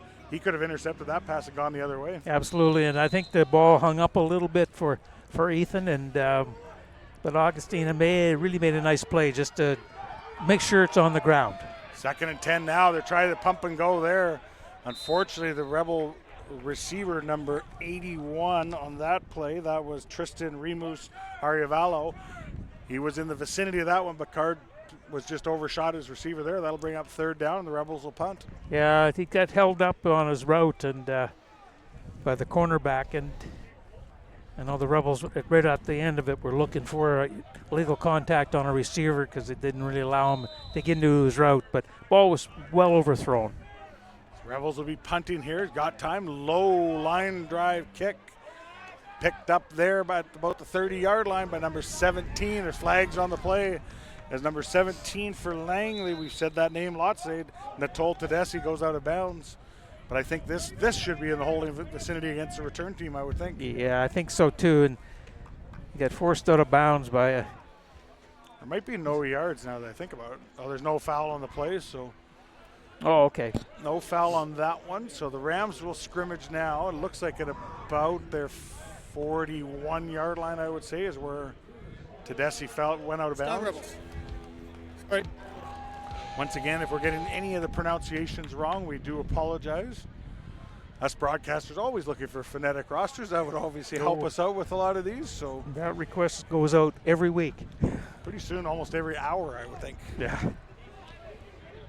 Yeah, number 43, Simon Kerr, knocked him out of bounds on that one, and he might have been the one that the officials saw maybe was in the restraining zone. So 1st and 10 now. It's actually at the 35-yard line where he stepped out. So Hooper's going to look to his left, throw to his left. He's got his man off the left-hand side. Good tackle there. Rams are looking for a horse collar, I think, on that one. No flags. As I think that was number 7 on the far side of the field. That was Kai Rawlingsley, but Rawlingsley, so apologize for that, but it was gain of about 1 on the play, but good tackle there by the Rebels defense. Yeah, Dennis Moses, number 23, made a really solid tackle there to limit the gain to 1. And you can see on the replay there, the left hand of Moses was dangerously close to that area where you might get a horse collar, but no foul on the play, bringing up 2nd and 9 for the Rams. Blitz coming again for the Rebels. Hooper's in a bit of trouble, and he's going to go down there as Ted Wyndham Jr. with a big sack there on Hooper. And they've been coming, Paul, and this time Ted Wyndham gets home and he gets the sack for the Rebels. That'll be a big loss there as he looks to have lost probably 8 yards on that play. A big play by the Rebels defense. Oh, he just came. He was on a beeline, and he said, I'm going to meet you at the quarterback, and he led the charge, and he got on top of them really, really quick. And for Ted, that's his 3rd sack this year, which puts him up towards the BCFC league lead. But yeah, that's a type of defense the Rebels have been playing all year. That they'll bend and bend and bend, and then they make a great play, and it's demoralizing. Loss of about 8 or 9 on that one. This punt is picked up by Gio Lianuzzi. Look, he goes straight ahead picked it up at about his own 49-yard line. So good return there by Linuzzi, the talented safety for the Rebels, getting some return duties there as the Rebels will be scrimmaging at the Langley 45-yard line. So good field position there. Good return there by Linuzzi, just picking it up, going straight ahead, getting what you can, and Rebels are in a good spot here with 3:23 left in the first half. Yeah, just catch the ball in the air, and it was about an 18-yard return, so that's one of the better returns in the game today. And it puts Linuzzi the very Rebels up. fast, very fast. That's one thing that they love him back there returning those kicks because he can fly. Well, Chris McCarty was in the first few, and I'm not sure whether he got hurt or not, but little jet sweep action there by the Rebels on the first down, as that was number 8, Lyndon Williams, coming from right to the left on the offensive side of the ball, but well played by the Rams defense as he probably lost about a yard on that play. So Lyndon Williams trying to run the jet sweep, but good job by the Rams defense. yeah, they flew to the ball really, really well. They moved with some of the motion, and they're able to take away all the escape routes. Picard's in trouble here, is able to spin away with it. Now they're trying to get loose. Ball is thrown, it's incomplete as Picard did a really good job just getting rid of that one. That'll bring up third down, and Picard's going to stay on the field here, so we'll see. It's a 3-minute warning, so they will send actually out their punt team. I thought the Rebels might have gone for it on that one, but unfortunately for that, they're going to play the field position, and why not with 2:43 left in the first half. Picard did a good job there as he pivoted and did the Denny Savard spin-a-rama to get out of trouble there, but wasn't able to connect with his receiver. Denny Savard, boy, you're I'm showing dating- your I was age. gonna say, Oh, I'm my dating gosh. dating myself there. Half these guys on the field wouldn't know who Denny Savard is. So Rebels will be punting here, looking to pin the Rams. High kick. It's going to get caught down there at about the 22-yard line. Thought there might have been a no yards call. That one kind of hung up in the air there, as that was number 17 again for the Langley Rams. That was Nicole Tedeschi returning that kick, but there is a flag on the far side, so we'll see it. It is a no yard, so that's going to be a 50. I didn't see that original flag on the far side over there, so that's going to improve this field position by the Rams. That'll be a 15-yard penalty because that was caught in the air by Tedeschi, so Rams will get a little better field position on this one. Yeah, I was kind of surprised that because watching it from our angle, it looked like there was plenty of room for him to make the catch, and Max Teradash made a really nice tackle. He was down very fast, so he might have been the one that was a little bit in the zone, had a foot in or something, but officials are right on top of it. They keep a handle on all these guys. So first and 10 Rams after the 15-yard penalty. Hooper's got one receiver to his right, 3 to his left as he hands the ball off. Straight up the middle there, off the left-hand side. Gets about maybe 4 on that. We'll see where they mark it. Trying to see I think that was number 20. Was it 25, Paul, on that one? I think it was Bruce Jones, Bruce 28. Jones, 28, excuse me. 2-8 instead of 2-5. So gain of about, we'll call it 6 actually on that play. So extra yard or 2 further than I thought Bruce got on that one. So good gain on first down. Bringing up second and manageable, 2nd and 4 for the Rams. Yeah, the Rebels defense flowed pretty good to that one. Hooper's in the shotgun again. Blitz coming from the Rebels again. This time Hooper's got some time. Got his man as he throws it behind Terrell Jones, but he makes a great catch on that one as he came again from Hooper's left across the formation. And that's the nice thing, even with the blitz coming, if Hooper has enough time and Jones is able to clear where the linebackers are, he can able to get some green grass and make a catch like that. Oh, and you want to get the ball in a player like Jones's hands because they can make so much happen. They're so quick. Good catch there by Terrell, as that was again a little bit to his back shoulder, but this time he's able to make the catch, move the chains for the Rams as they approach midfield. Clock running, 1:52 left. Rebels coming again with the blitz as this is number 26, I believe, on that one. Number 26 for Langley. Jaden Sack. Jaden Sack with the carry. Loses about a yard on this one, so nice job there by the Rebels front again, limiting the as they tried to go off the left-hand side. That's big number 91 there first, but Rebels linebacker, I think that was Ruther again with another tackle. As it'll be 2nd and 11 now. 4 receivers out to Hooper's right, and that's where he's going to throw. Now he's going to be flushed out. Look out, he's got to go to get it away. Throws the ball, this is trouble. Oh, he's got his man. As that was number 9, Isaiah Edwards. There was a Rebel defender right there, but Isaiah Edwards with a huge catch for the Rams, and great job there by Hooper as he just used his legs to prolong the play. That's a big play there. As you can see, 3 jerseys coming in. Thought it might have been a pick there, but the ball just goes over the head of the Rebel defender. That's a big catch for Isaiah Edwards. Yeah, and Edwards did exactly what you do. Quarterback's flushed, and he's on the run. Come back to the ball. Clock running now. Stopped as he went out of bounds. 1:16 left. Hands the ball off again. Play. That was a good Sack. play. That was number 26 again for the Rams. That was Jaden Sack, but nice defensive play by the Rebels. Okanola there on that one. Again, just knifing in from the backside. Let's make that tackle. No gain, maybe a half a yard at most on that one for the Rams, so they will huddle up.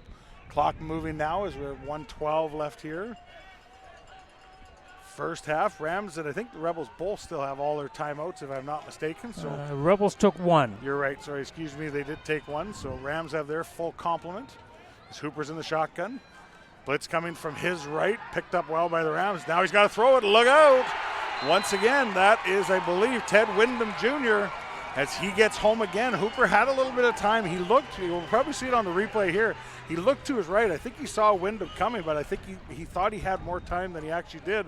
And before he could set his feet and get the ball downfield, big number 9 was right in his face. Yeah, he ran around the tackle, and he came across, used his hands really, really well to separate himself from the tackle, and Hooper had no time at all. Wyndham was right on top of him, and that's his second sack today. So if you're the Rams here, you're punting here. I wouldn't be against running 20 seconds off this clock if I was the Rams punt team or force the Rebels to take a timeout. They don't take much time off for some reason. Good kick there by Lawson as it's going to get caught around the 10-yard line there. And this is McClarty back again. Flags are on the play as he's going to be out of bounds there. There's 2 flags on the play. One came in late right around center field, and the other one midfield, and the other one is down where the reception was, or where the returner caught the ball. So we'll sort this out with 31 seconds left in the first half. Probably a legal block. And I was watching the punt, so I'm not sure if there was illegal contact on the punter. The one came in, the one that's you can see on the field right around midfield or center field that came late. So I don't know if there were, I didn't see it either. I was watching the return, but I wonder if that was somebody said something foul. Oh, that could be too. It did come in kind of late, so we'll see what the officials call here. There's a hold against West Shore. And an unnecessary roughness. Wow. So there was obviously some extracurricular activities with that unnecessary roughness call. So the Rebels are going to end up going quite a bit backwards here. Yeah, it should be, 25? Well, half of the distance, I guess, of the goal line, but gives them a long field. Yeah, they're going to be deep in their own territory. During the return, holding on the receiving team. Unnecessary roughness, blocking from the rear, receiving team. The hold is half the distance. The UR is 15 yards, first down. So there's the explanation there. So 31 seconds left. So they're going to mark this back, I think, further than where we are now, unless my math is not right. Yeah, looks like they're maybe down around the 10. 15, that's a 15. This is going to be deep. So if I'm West Shore here, you've got a 7-6 lead. I'm probably trying to get out of here and keep this score the way it is. Now it shifts if you're Langley and you've got these 2 timeouts. You're thinking to yourself, maybe get a couple stops here, use your timeouts, force the Rebels to either take a safety or maybe kick the ball and try and get a last-second field goal yourself before the half. Yeah, I don't think Coach Townsend has safeties in his vocabulary. So there's the safe call off the right side. Surprised Langley is not using a timeout. 28 seconds left here.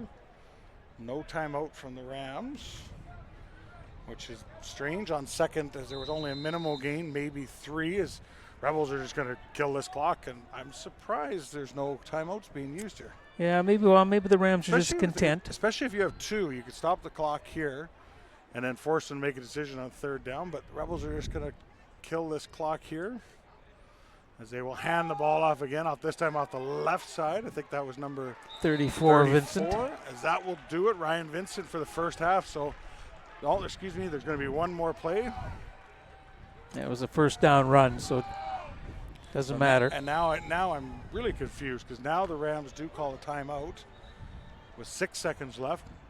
Not sure why there wasn't one called with 28 seconds left, but maybe that's why we're up here, Paul. Yeah. So timeout now taken by the Rams with only about 6 seconds or so left on the clock. This is where you might see Gamble and Mark put it up. There's 6 seconds to go. And just take that deep shot. You never know what's going to happen. Yeah, they've got the talented guys to do it. Ethan's obviously got a big arm, so he can chuck it, no problem there. So you could do that, or you could just, based on the play calling, when you're in your own shadows, just run the ball one more time, and you're headed to the locker room with a 1-point lead. Yeah, it's been not a bad first half. The play hasn't been sloppy. It's just been defensively controlling, and which is a rarity here when the Rebels play at home. Yeah, I expected a defense. Both these teams have been playing some good defense, and it doesn't surprise me that it's a lower scoring game. But like we said right off the top, these two teams can score. They've got talented guys across the board at the skill positions. Both teams have outstanding quarterbacks, so they can score in bunches. But I think there's got to be some credit given here to both the defensive side of the ball for both of these teams. Absolutely, and the Rams have been flowing to the football as the Rebels have. The Rams have had a little bit more success through the air than the Rebels have, and the Rebels have had a bit more success along the ground than the Rams have. So Rebels will just take the snap, take a knee. That'll do it for the first half. So timeout didn't prove to be much help for the Rams as they will head to the locker room down 1 point. Once again, the score at the half, the West Shore Rebels 7, the Langley Rams 6, and we'll come back with some first half highlights in a few minutes. Enjoy yourself, get yourself a beverage, and we'll see you for the second half.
My name's Harold Skadberg. I am co-owner of Viking Properties, formerly Pacific Coast Land.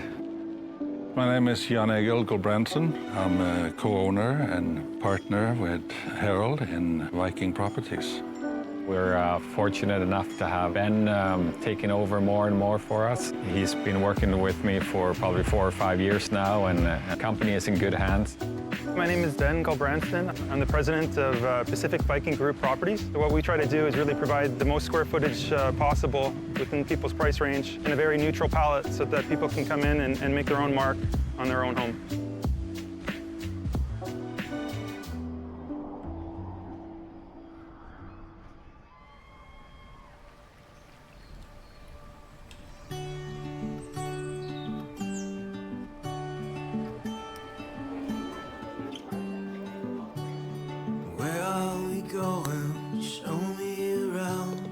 Tip of our fingers, well, I never found all of the places we'll go where we are.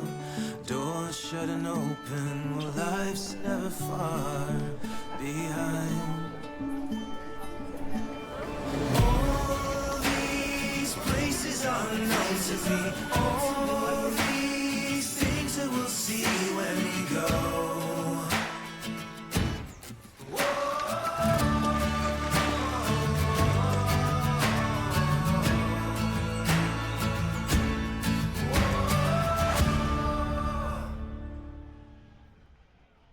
I'm Cody McMahon. I'm from Mission, BC. Hey, I'm Ethan Picard. I'm from Corkin, Alberta. Hey, I'm Kwame Franklin. I'm from Coharbor, Nova Scotia. Hi guys, I'm John Anderson from Port Alberni, BC. I'm Zion Brown from East Preston, Nova Scotia. Hi, my name's Lorenzo Altabelli. I'm from São Paulo, Brazil. Hi, this is Fermi Okololo. I'm from London, UK, and this is Know Your Rebels. What's your favorite snack food? Snack food, I'm pretty boring. I'll just put some chicken thighs in the air fryer, and that's about it. I think snack food, I just have to go with, I'm not a big snack guy, like lasagna, that's my snack food. It's gotta be paçoquinhas. In Brazil, we have these peanut, they're kind of like Reese Cups, but not too sweet. They're less sweet than Reese Cups, so it's gotta be paçoquinhas. I'm already a snack guy, but in Canada, you guys got these Doritos sweet chilies. I love those, the black pack. Chocolate, I'm a big chocolate guy. I mean, put chocolate on anything, I might eat it. What's your favorite chocolate of the bunch? Probably Hershey's. I get made fun of this for a lot, but I really like chocolate covered jujubes. What? Yeah, it's a lineman thing, but you know, just good choice. They recently got the those like cheese balls, those ones from Toy Story. They recently started selling those out of Walmart. Bought a couple boxes of those. Those are nice. Look, I'm Woody. Howdy, howdy, howdy.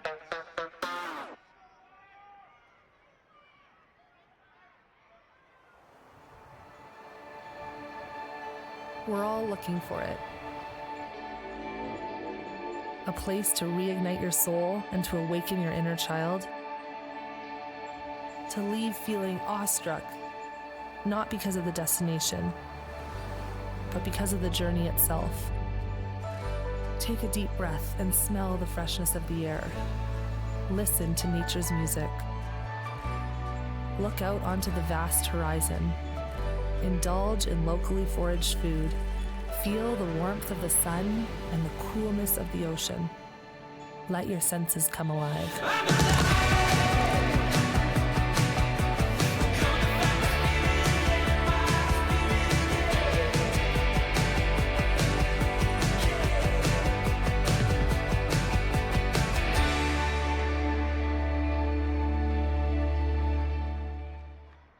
Okay, everybody, let's have a great show.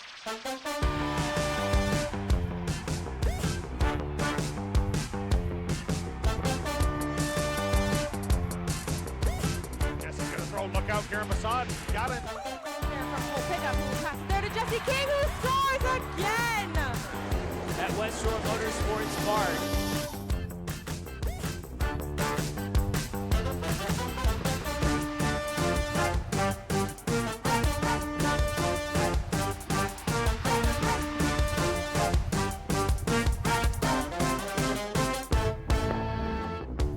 Cross in the box for Parmar, and she's done it!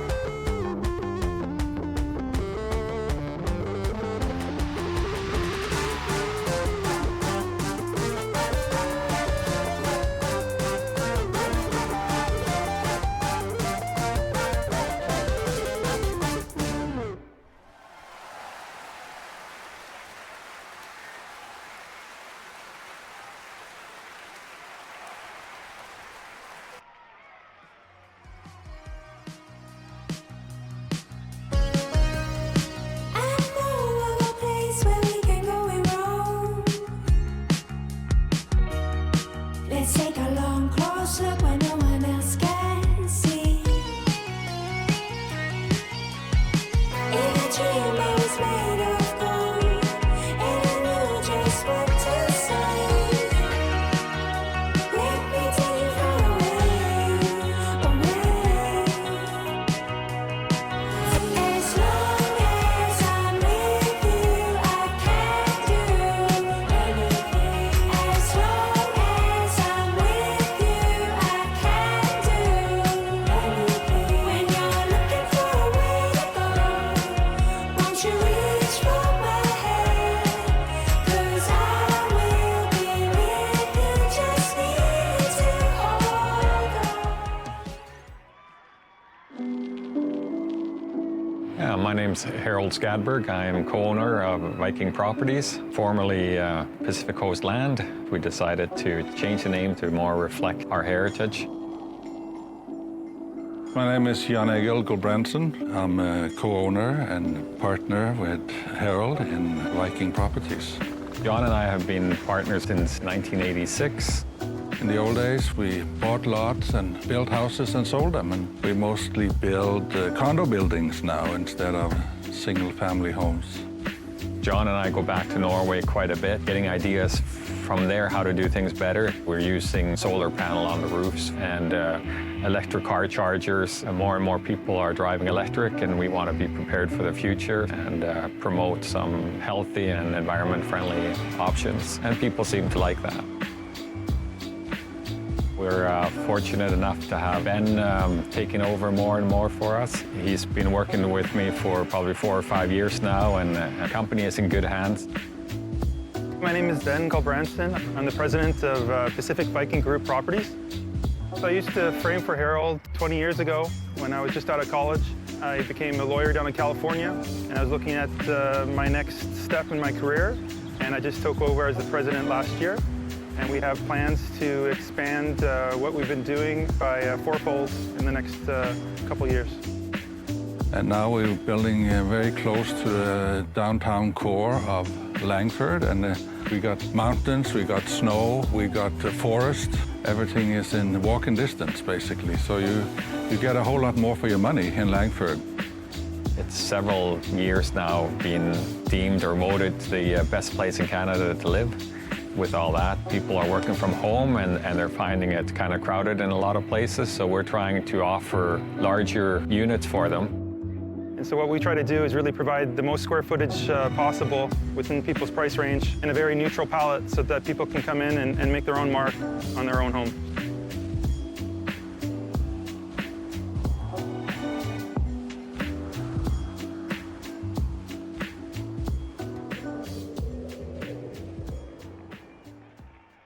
Yeah, my name's Harold Skadberg. I am co-owner of Viking Properties, formerly Pacific Coast Land.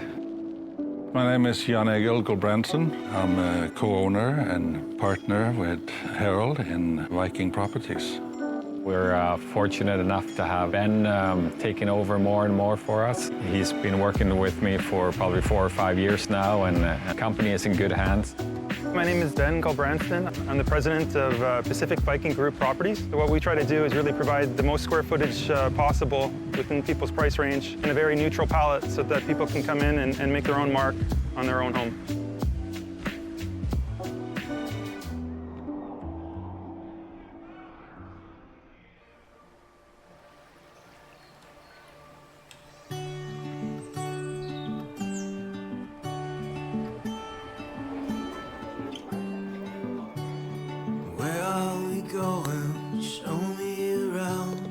Tip of our fingers, well, I never found all of the places we'll go where we are. Doors shut and open, well, life's never far behind. All these places are unknown to me. All these things that we'll see when we go.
Welcome back to Starlight Stadium for the second half. Gio Linuzzi kicks the ball deep right down the middle. Gob Dang catches on his own 5-yard line, cuts to his left. Now he's got an open seam. Look out. Gob Dang has 2 men to beat. He's out in open field. Look out. He could go to the house. As Gob Dang is pulling away, he's going to score for the Langley Rams. No flags on the play. That is a long return as Dang caught that on his own 5-yard line, took it to the house. That's a good way to start the second half, Paul, if you're a Langley Ram fan. Oh, absolutely. And it was the Rebels had him contained. Some good blocking up front by the Rams. And once he found that hole, it was just speed takes over, and you got a little thing to focus on at the end. It's got goalposts on it. First one there wins. And you can see there on the replay a couple missed tackles there by the Rebels. And then it's just one man left to beat there. And Gob Dang, he's got the speed to, once he's out in open field, it is green grass and 6 points for his team with the extra point coming. So really fast start. The fans are still coming back to their seats from the concession. And all of a sudden the Rams have their PAT team out as they now chip it up and chip it through. And 16 seconds into the third quarter, the Langley Rams now lead the West Shore Rebels 13-7. Big play there for the first major of the day for the Rams. And they're pumped on that Ram sideline. Yeah, and it's a booster for you, obviously. Now you've got to turn it over to your defense and let your defense come out and make the same type of statement. Put the Rebels, stop them in their 2 downs and make them punt, get the ball back. Because something like that, just you always feel the energy on a bench when you're watching a punt return or a kickoff return, and especially when they go the distance, because everybody's eyes are focused on the returner. And it just really energizes the team and builds a lot of confidence. Big return there from the talented Gob Dang, who came to the Rams from the University of Calgary. Obviously a big part of their offense on the receiving end of things, but in that particular case, ignites his team and ignites his bench with a big return there. And that's how fast things can happen. And a big score there for the Rams as they now take a 13-7 lead. Now they will kick the ball off to the Rebels for the first possession of their game. Yeah, another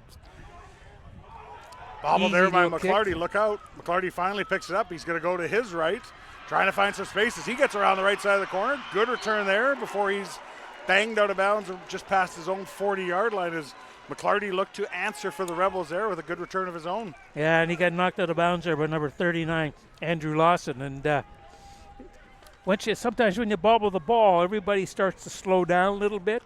But he picked it up, and McClarty just put the pedal to the metal and said, I'm going up the sideline here. And he turned a potential really small gain into a decent return. So 1st and 10, Rebels at their own 39-yard line. Now trailing by 6 here, early third quarter. Picard's in the shotgun. 3 receivers, punch to his left, 2 to his right. He's got to look to his left, throws the ball out there as that's number 81, flags on the play. As number 81 is finally dragged down after about a 9 or 10-yard gain there by number 13 for the Langley Rams, as that was Ethan Gino. But we'll check the flags on the play as the Rams seem to be indicating this is going to be a holding penalty against the Rebels, and it is. So the Rams will obviously take that penalty, bringing up a 1st and 20 for the Rams. Yeah, I think that first play of the second half for the Rebels. Sorry, Paul. Yeah, number 4, Zion Brown, I think got his arms around the defender and just held him there as the pass was caught. And when you're that out in the open, it's easy to be seen. Lots of eyes are on you. When the old linemen are in there, they can kind of get the hands in and you might get away with it, but open field, it's harder to get away with those holds. So now 1st and 20 for the Rebels at their own 29-yard line. Picard's looking around, barking orders, looks to his right, now back to his left. As he's trying to move some people around, better get the snap away here as the Rebels taking a long time to snap this ball. Confusion there. Now he looks over the middle. He's going to take a wheel route. He's got his man. That's going to be caught by McClarty. What a good play, as that's a big 27-yard gain, I believe, 28-yard gain by McClarty. And you can see he just was able to release out of the backfield. No Ram defender went with him. And that's a big play by the Rebels, getting about 28 yards at a first down. Yeah, definitely a mix-up in coverage there, because Harvey Mahumad had to make the tackle, and he was coming from where the safety position was. So somebody grabbed the wrong guy, and McCarty made the nice cut and wide open. Ryan Vincent there for the Rebels on first down as he gets about 4, we'll call it, on first down as he went off the right side. there, getting positive yards as the Rebels now into Langley Ram territory at about the 50-yard line or so. Gain of about 4, bringing up 2nd and 6 for the Rebels. As Picard barks the signals, looking around, 3 receivers to his right, 2 to his left. He's going to look out to his right, throws a quick hitter. That's going to be caught, but I think he's going to be short of the first down. We'll see where the mark is. Looked like he got about 4 yards on that, so decision time here for head coach Mark Townsend and the Rebel staff, as he's going to be a couple yards short here on 3rd down. Yeah, Kai Nickel on the reception there, and he just came out of the backfield, and it might be Kai that's down here looking for a trainer's help. But yeah, it's going to leave him 2nd down and, you know, a good 2 for sure. 3rd down. But I would think that Coach Townsend is going to go for this. He wants to answer with a good statement himself after that kickoff return. They've got a little time to think about this, as there is an injured Rebel on the field. Hard to tell by the angle. It looks like he's just down on one knee, get attended to. He's got his hand covering his numbers, as you can see on our broadcast here, so hopefully he's okay. Yeah, I think it might be Nickel, because when he got tackled, he went down pretty hard. Kind of on the shoulder area. Yeah, it's hard to tell what number that is. Check in the truck. They're still very, very wide, both cameras. If they can zoom in, that would be awesome. So it's going to be, 3rd and 2 on the play here now. As the Rebels will be gambling it at the Langley Ram. Oh, early movement there. That's going to be both sides pointing to each other. So we'll see what the referees called. Somebody definitely jumped. Yeah, I think that might be against the Rams. That's what my first thought was, against the Rams, unless somebody flinched. But my first thought was Rams at the defensive end on the far side of the field. No, calling against Rebels. It's going to be the Rebels. So there was probably a flinch in there. So now the Rebels will likely have to send out their punt team, as this will be 3rd and 7 now for the Rebels. I'm surprised they haven't already sent their punt team out, but it looks like they. So decision time here, but I'd be shocked if they decide to go for this, as they will send out their punt team now. So 3rd and 7, so Rams give up a couple plays there, but no damage there. We'll get the ball back here, as the Rebels will punt. So they hold on the Rebels' first punt of this 3rd quarter.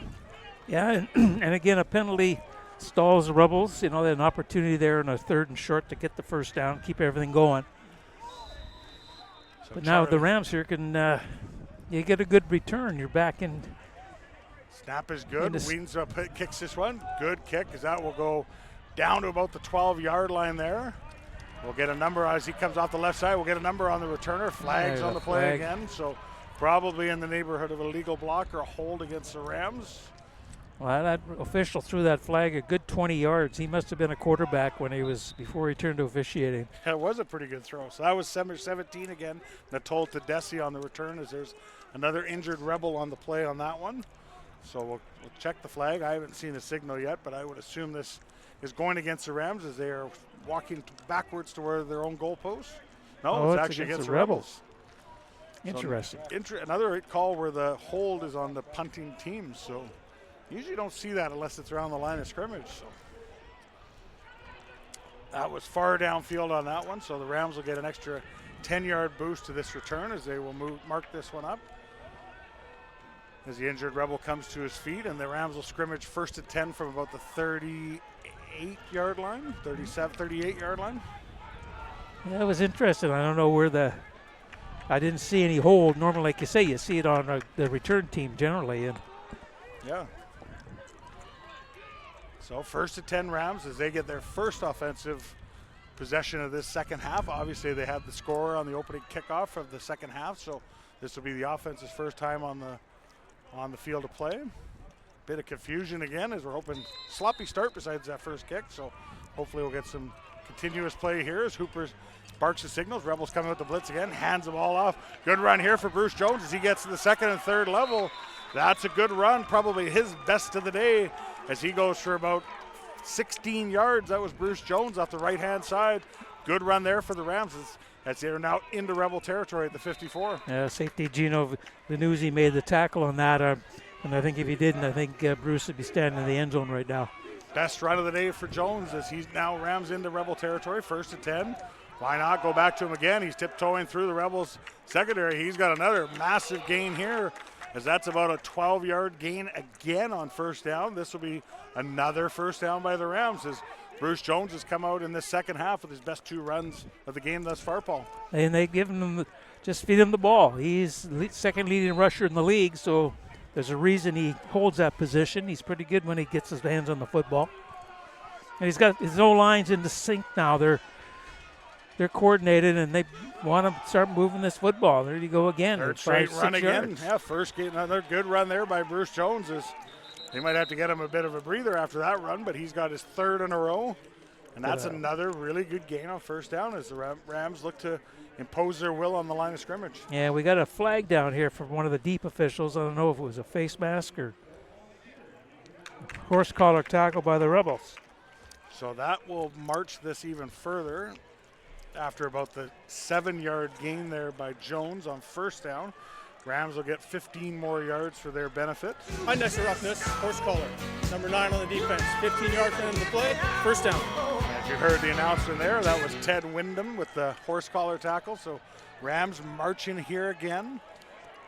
Just over 4 minutes into this 3rd quarter. Well, he's got the Gordie Howe double. He's got 2 sacks and 2 major penalties. Ted Wyndham, lots will come from him, I'm sure, before this game ends. As Rebels again coming on the blitz. Back to Bruce Jones again for the 4th straight time. Much better job there by the Rebels front as number 14 for the Rebels was in on that tackle. That was Olafowani Okanola. Again, we apologize if we're getting any of these names wrong. But much better job there by the Rebels defensive line to limit that gain to about 1 yard. Yeah, and then again going to the well. That was 4 times to Bruce, and maybe the Rebels are just saying, no, that's enough. So 2nd and 9 at the 20-yard line. Go for it back to him for a 5th time as they're clearly making a statement there as Bruce Jones goes another first right down off the right-hand side. And like you said, Paul, another 1st down as he picks up about 11 yards or so on 2nd and 9. As that was another big gain for Bruce Jones as he is just chewing up yards on this possession for the Rams. Yeah, we've got a D lineman down for the Rebels. So what a start for the Langley Rams. If you're watching at home or a Rams fan here at the stadium, as they have come out with a big kickoff return touchdown by Gob Dang on the opening kickoff of the 2nd half. If you're just joining us, to take the lead 13-7. And now on their first offensive possession of this game, they are driving the ball with the legs and the running and the big blocking of Bruce Jones and the offensive line. Yeah, I think that was Roman DeHala that got injured on that one, number 96 for the Rebels. I coached his dad. Wow. Yeah, I was only 6 years old because I'm not that old. I was going to say, a young man like yourself, he couldn't have been doing that. His dad was a pretty good ball player, too. Once again on the out-of-town scoreboard, the Huskers prevail 53-36 over the Kamloops Broncos. So the Huskers get a victory. And last night, 37-6, the Okanagan Sun beat the Prince George Kodiaks. As Hooper looks, miscommunication there, and Hooper's going to take it and get what he can. Smart play there as miscommunication. He looked to his left. There was no running back there, and him and Bruce Jones has had a bit of miscommunication there, but no harm, no foul, other than about a 3 or 4 yard loss for the Rams on offense there. Nowhere to escape. Okanola was right there, and try and get what you can or limit it. Yeah, absolutely. And you lived another down. You lose 4 yards, but you still have 2nd down. Well into Rebels territory. Rams in field goal range if nothing comes of this play on 2nd and about 14. As there's again a little bit of confusion on the offensive side of the ball. As they hand the ball off back to Bruce Jones as he gets right through to the 2nd level. Now down into the DBs and the safeties. So another good run there. And I guess the old saying goes, if it ain't broke, don't fix it. And this drive has been the Bruce Jones show. Absolutely. And that looks like they're going to have 3rd down and about the 3. Yeah, decision time here. Big time for Coach McCarty. I mean, I guess the playbook might say kick the field goal, but based on how you ran the ball, I'm sure they're expecting this ball to go right back to Bruce Jones. So Rams are going to be in a gambling mood here, needing about 2 or 2.5, I would say, on that far side. Yeah, I don't think you can get a first down. I think that you have to score here. The ball's turning over. Hooper hands the ball off again, right in, almost untouched, and he's going to be in for a touchdown. And once again, they go back to Bruce Jones for the touchdown, as the Rebels just did not have an answer after doing a fairly good job, pretty good job on a talented back in the first half. They don't have an answer at all on that drive, and the Rams extend their lead to 19-7 with the extra point coming. Yeah, and that was without a lead back. There was nobody really leading them through. It was just all on their offensive line. They did a great job. Got a good push. Hole big enough for Bruce to just lean into it and get into the end zone to extend this lead, possibly now to 20-7 with the convert. So the convert is going to come from number 85, Marcus Jones. So high snap, though. They get it down, kicks it up, kicks it through. That'll make the score. The Langley Rams 20, the West Shore Rebels 7. As clearly, Paul, they went into the locker room and had a plan to come out in the second half and say, we're going to run the football and you got to try and stop us. Yeah, absolutely. That seems to be the message. And it's always interesting to see what the teams do at the half and how they make their adjustments and change some stuff, both on offense and defense. And by what we're seeing here at Starlight Stadium, you have to think that's the messaging the Rams said at halftime, saying, we're going to ride our horse here to start the second half. Well, I'm surprised. Yeah, and I agree with that, but I think based on their first half performance on the ground that they had something up their sleeve as far as we're going to change our blocking scheme a little bit to compensate for the Rebels' strength. But no, kudos, man. Their O-line on that drive was just phenomenal. And obviously their confidence and energy level rose big time on that kickoff return for the score to open the second half. And they're just right now keeping it going. Yeah, you think to yourself, I thought there was no indication that they would have a drive like that based on what the first half showed. So they've obviously made some changes and ran the ball extremely well on that particular drive, and now have a 2-score lead. As Marcus Jones kicks this ball off, low line drive and kick down to about the 15-yard line. McClarty comes out the left-hand side, brought down on the play. I believe that's by number 17 on his back there. No, excuse me, 47, not 17. So that was number 47, Luke Glenn, with the tackle after McClarty got the return for the Rebels. And they'll have decent field position to start this drive here in the third quarter. Yeah, and it's decent. Yeah, like you say, decent field position. They're going to be at their own 30, looks like 33-yard line. So just see how the Rebels respond here. They're down by 13 points. Put a drive together here. Be smart, and again, it comes back to penalties. That drive that the Rams just put on, that was aided by 3 big penalties. That was a nice defensive play there. So nice defensive play on the outside as they try and have a quick hitter to number 11 for the West Shore Rebels. Kwame Franklin with the reception, but there was nowhere to go as he was going nowhere after that. Actually lost a few yards, about 5 on the play by Franklin, and now they're going backwards on this possession. Yeah, Howard Jown made a really nice tackle. He just held on. It was a big man against a little man, and he was much stronger in that particular play. Picard's going to take a shot down the field. He's got his man. Flags are on the play, though, so hold up. I think this is going to be coming back, but that's a massive connection to number 81. He's been dangerous today, Tristan Ramus Aravella, but I think this is coming back, and it is, as that is a holding call coming back, as the head referee threw that in the backfield, where it usually means a hold. So this will be marched back. This will be marched back against the Rebels, so they're going to be staring at about a 2nd and 26 or 25 on this next play.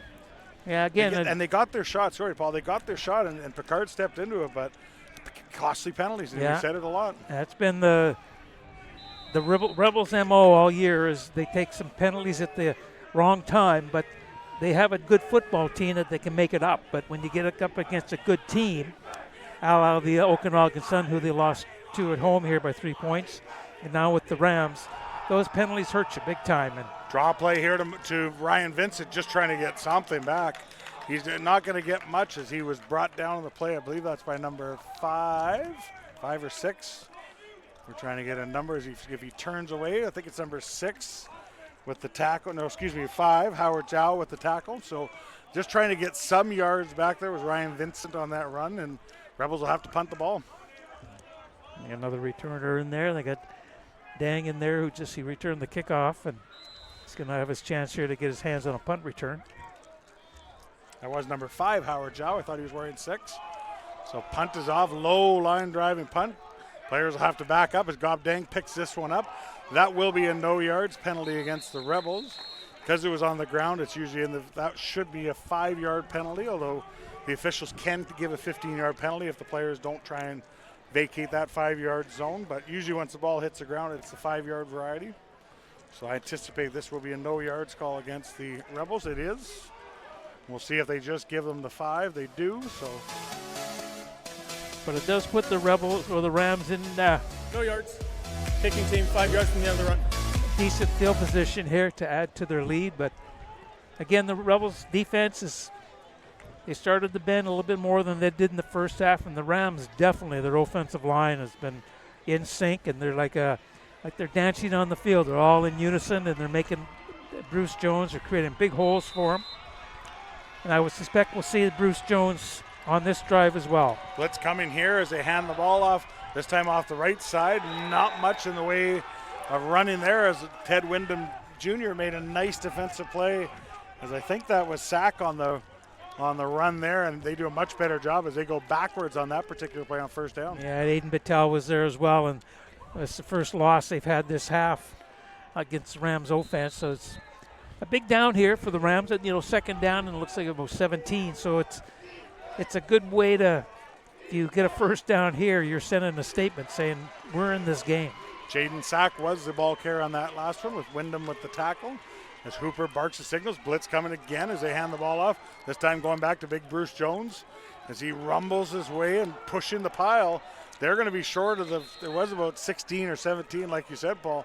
They didn't get that back, but they probably got about 13 or 14 of it back, and now it's, once again, decision time for head coach Jordan McCarty. Wow, and he carries so many guys on his back there. I bet you he works part-time for Uber. Oh, my gosh, he had so many passengers. So it's actually he's got about 4 to go for the first down, so gain of about 13 on that one. I'm surprised at this. They're not in a position here to pin the Rebels deep. But if you're feeling it, they might go right back to Bruce Jones again. Blitz coming again. They do go back to Bruce Jones. Much better job as there was didn't get it. Heck of a tackle there. We'll get a number on the replay. I believe it was number 42. We'll see on the replay there. Bruce Jones went for it there. He's not going to have enough. That is a nice defensive play by the Rebels, and they will get a turnover, a much-needed one there. As you can see, Bruce Jones picked up and dropped quickly by the Rebels, and that was number 42, Taven Spina. Again, if we pronounce any of these names wrong, we do apologize, but big play by the Rebels there as they needed that turnover, Paul. Yeah, and like you say, that's what they needed, and that built some confidence. Again, you hear their bench explode when they stop them, and again, it's one of those momentum things that Rams have it, and they just gave it up, in my opinion. I think they should have punted the football, and you had the Rebels a little bit deeper. Quick throw there by Picard. Again, they've tried a bunch of these quick hitters, and you wonder if it's going to set up either a pump and go or some other play off of it. But they've run that play a few times today. West Shore has just these swing passes out to Kwame Franklin, and there wasn't much there again. As the Rams have played this very well all day long. Yeah, Ethan Gino and C.J. Augustine were there to make the tackle and just limit it to maybe just the length of a football. But again, both teams are very, very well defensively. They make plays. Zion Brown with a big catch is going to have enough for the first down as he goes out of bounds at his own 45-yard line. That's a guy who can make some plays and make some things happen for you. Zion Brown with a big one there for the Rebels as they get a much-needed first down on that play. Yeah, and he had that little spin move outside and it took Isaiah Edwards coming from inside out to make the play. But Rebels got a first down. And again, it's one of those things, a momentum builder. It's a confidence builder. Bit of miscommunication there as they were going to hand the ball off. Rams came with a blitz on that one. Ethan Picard decided to pull it, and then when he knew there were white jerseys in his face, just threw it down the field. So I think the Rams are thinking there should have been either one of two things, a grounding call or illegal lineman downfield. They won't get either call, and it'll be 2nd and 10. Yeah, it's a tough one because the quarterback was outside the tackle, and I know with the CFL or the Canadian Amateur doesn't really have that rule. but he is throwing it away. So 2nd and 10 now. Picard, as he's going to take the low snap, rolling to his right, throws a shot. He's got his man. That is Lyndon Williams, as he's going to get about 17 on that play, as he gets a big first down for the Rebels, as Lyndon Williams now gets involved in the action, gets a big first down. Now the Rebels are marching into Langley Ram territory. Yeah, again, just an out. That's what they've been throwing these last couple of plays, is just out patterns to the outside guys. Make the cut, get open, and then make what you can after you make the catch. Another quick hitter there. This is what they're trying to set up. That was going to be a pitch pass all the way, and downfield it goes, and there's a flag. So flags are all over the field. I think there's going to be a pass interference called down the field against the Rams, and then that's the deep flag. And then there's a short flag here right in front of the Langley Ram bench that we'll wait to see. What I'm thinking is maybe a hold against West Shore. Yeah, I don't know, but I know so that's what they were trying to score, Paul. That's what they were trying to set up, is those hitch passes or quick hitters is the pitch pass. They were trying to just flick it out and then have one of their receivers throw the ball downfield. So Rebels have ran that play a few times. They did not have much success, but that's what they were trying to do in that particular play. Yeah, and it was definitely pass interference, because he just grabbed his shoulder pads as he was trying to reach for the football, and he was held up, so it was right in front of the official. They'll throw that flag all the time. One of these we know is going against Langley. The other one we'll wait and see right in front of our. So no end against the Rebels. So it's I guess it was 2 forward passes. So I thought the first pass was forward. So did I. So that's surprising, and especially the deep referee threw that one flag, which is really strange because he's throwing it way deep in the Rams' backfield or secondary. So this will bring up, I believe, no end on the offense. That penalty is declined. Illegal forward pass. Offense at the 10-yard penalty. Repeat first down. We have a timeout, Langley. So timeout there. So I'm surprised. I'm like you. I thought I saw pass interference down the field. So a little bit of a surprise there, that there was no flag against the Rams. Well, I guess if it was, since it was 2 forward passes, the first one takes precedent over the second one, because the second one shouldn't have happened.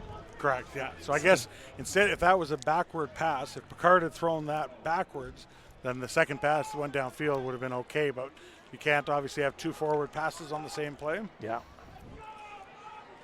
Well, this is a big down for the Rebels. You got 2 downs. Well, they're going to go 3 downs, I think, to make up 20 yards, but if you get a good chunk on this one, then it puts you in a position where now you can pick and choose. They haven't really featured a good ground game today. And even down 2 scores, lots of time left here. There's still almost 2.5 minutes left in this third quarter. So don't need to get away from the run with Ryan Vincent and Carter Williams. So we'll see what Picard does here as he barks the signals, throws the ball quickly. He's got his man, Zion Brown.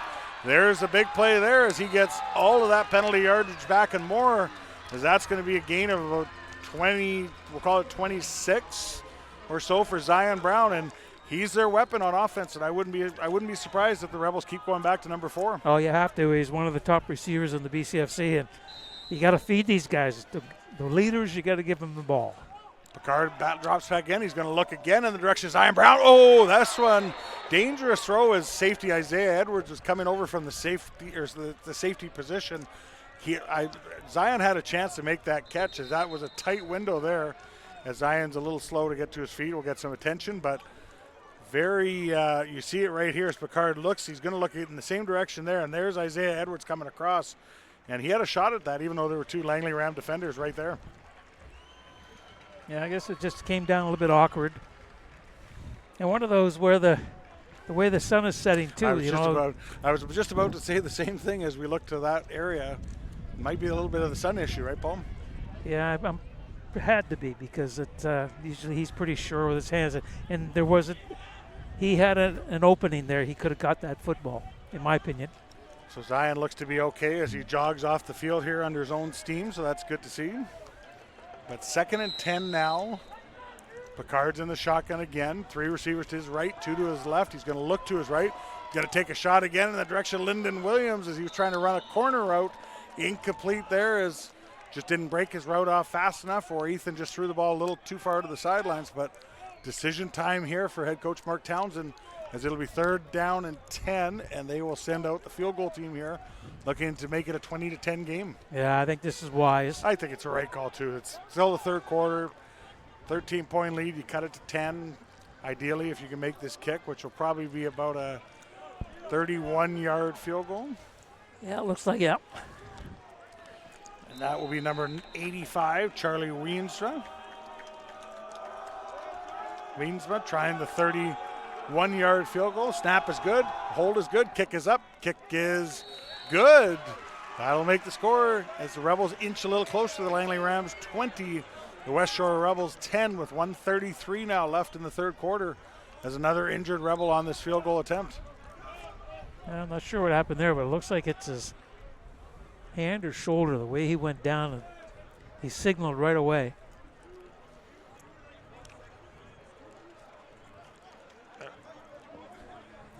As they're signaling, as now the trainers come out. Can't get a number. Looks like one of the old linemen. Yeah.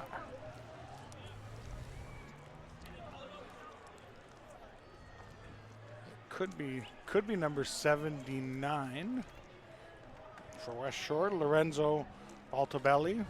We'll wait to see though. But it looks like one of the offensive linemen on the right side of that Rebel line.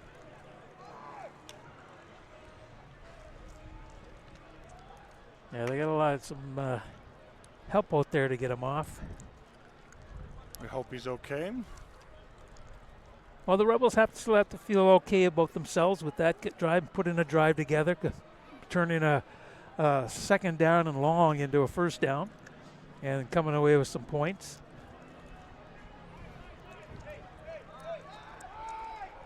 So a bit of a delay here. We can't really tell. We didn't see what happened to him, but he's definitely down on his back, and it looks to be something in the upper body, like you said, maybe shoulder.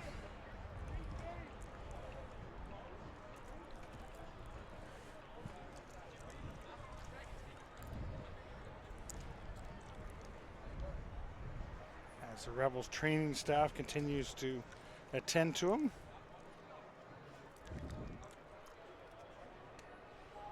So while we have a second here and some more out-of-town scores we could check in on across the CJFL.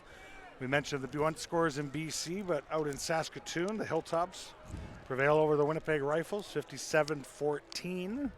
In Stain in Saskatchewan, the Regina Thunder get a 51-16 win over the Edmonton Wildcats. And the Calgary Colts get a victory over the Edmonton Huskies in Calgary, 24-16. So ooh, that's an upset. There's some scores there across the PFC. And in the Ontario Football Conference, the Quinte Skyhawks beat the Hamilton Hurricanes 22-14 today. So some action across the whole in the CJFL, as it looks like Lorenzo is getting to his feet. It is Lorenzo, as you can tell. Looks like he's favoring maybe shoulder or arm. Yeah, the way he's holding it, generally if you have a shoulder injury, you do hold it that way. So maybe the left one, perhaps. Yeah, too bad. Hopefully Lorenzo's okay and gets back into action soon. We'll be back underway here. 1:33 left in the 3rd quarter. Rams will take possession at their own 35-yard line. Hooper still in at quarterback, 3 receivers to his left. Blitz coming again as they hand the ball off. Nice cut there as this is Bruce Jones, and he is just silky smooth here as he gets deep into the Rebel territory, finally dragged down, still going.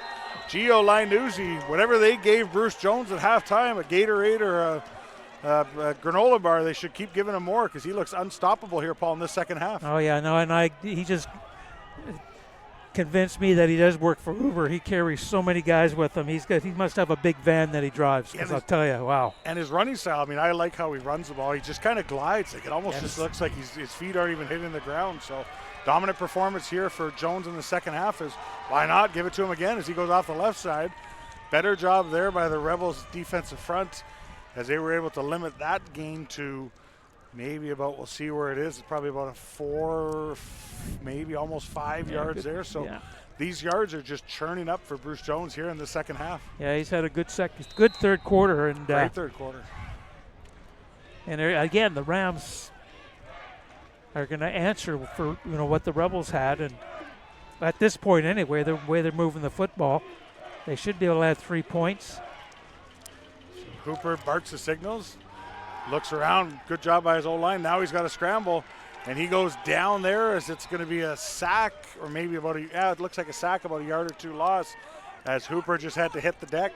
And that will bring out the punt team here for the Rams as they stall there after a few more nice runs by Bruce Jones and some first downs. They will send out the punt team here on 3rd and 9.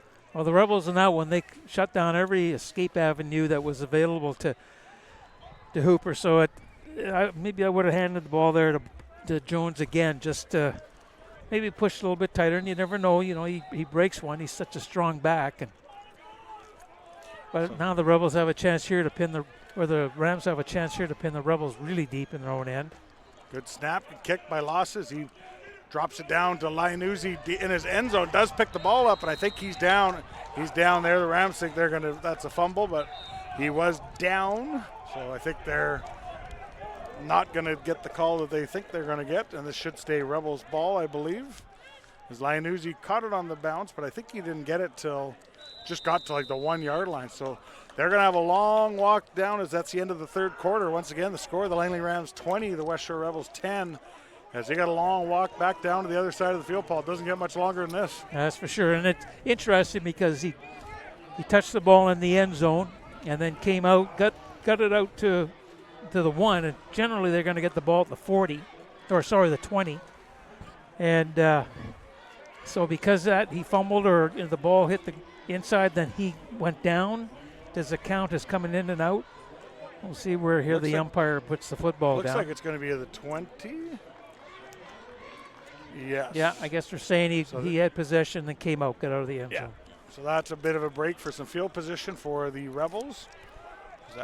And the Rams get the explanation now at the front of their bench. As I think they were thinking, we've got a pin pretty deep here on the 1, as they're now still getting an explanation here from the head official.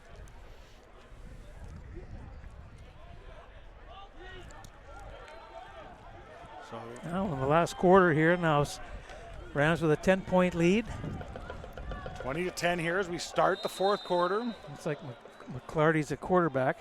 A little wildcat action again here as they will go straight up the middle. I think is that number 21 or 81? 81, McClarty was the quarterback there.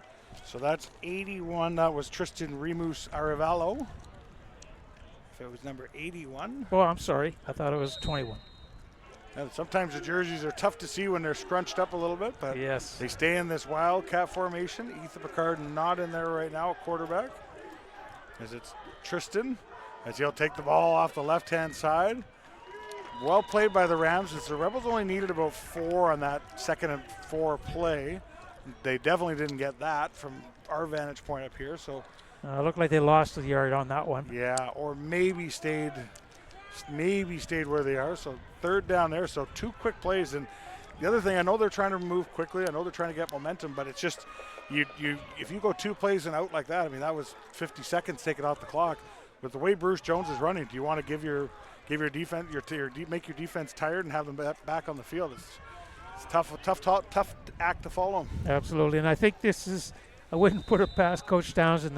This is where he might fake the football, but no, get a good punt in. Line drive kick to the left is going to be picked up right at midfield by Gob Dang. Flag on the play. That's going to be a no yards call against the West Shore Rebels as they were within the 5-yard area there. So the Rams will be scrimmaging in West Shore territory as Dang gets a couple of yards there on the punt return. They'll add another 5 at least. I'm assuming this is only going to be a 5-yard penalty as the ball was on the ground. So Rams are going to get good field position here, leading by 10 with just under 14 minutes left here in the fourth quarter. Yeah, and again, the field position has been huge this whole second half for the Rams so far. And they got another chance here just to take some time off the clock, get a couple first downs. And if you get the score, if you can score a touchdown, that puts the Rebels in a deep, deep hole. That would make it a 3-score game, so That's a lot harder. If a field goal still keeps it a 2-score game, so Rams will be looking for the knockout punch. Rebels will be trying to do what they can to get the ball back for their offense. Hooper's in the shotgun. 2 backs behind him, 3 receivers to his left, 1 to his right. Hand the ball off to Bruce Jones again. Stutter steps off the right-hand side. Why not? He gets another big gain here. This second half, there is not much of an answer for number 28 in the Langley uniform. No, he's probably put up close to 100 yards just in this first half alone. Gain of about 10 or 11 on that one too, so they're moving the sticks. That's another big gain, and it's been the Bruce Jones show, and obviously it was set up by the big return by Gob Dang to start the second half, and so far in the second half, the Rams haven't looked back. Yeah, they've got that confidence. They got a bit of a swagger. There's energy on the bench. Hooper barks the signals again. Why not? This time off the left side as Bruce Jones carries some people there, and you see his running style. I mean, we talked about in the last drive. He just seems to glide like it's, and he can run fast, but it's just like he almost just seems like his feet aren't even hitting the ground. Yeah. So, like the way he's been running, not only in this second half, but throughout the season, he's been a real weapon for the Rams. That's a gain of about 6 on the play for the Rams. The other thing this does is the defense gets tireder and tireder, and it just keeps eating the clock in their favor. So blitz is coming. Bruce Jones again. This time he cuts off was going to go off the left, cuts back to his right. It's going to be very close. He needed about 4 on that one. I think trainer's going to come out for Langley, so we're going to see where they mark it. Judging by where the mark is, he looks to have the first down, or is very, very close. He does have it, so another 5 yards for Bruce Jones's totals this afternoon.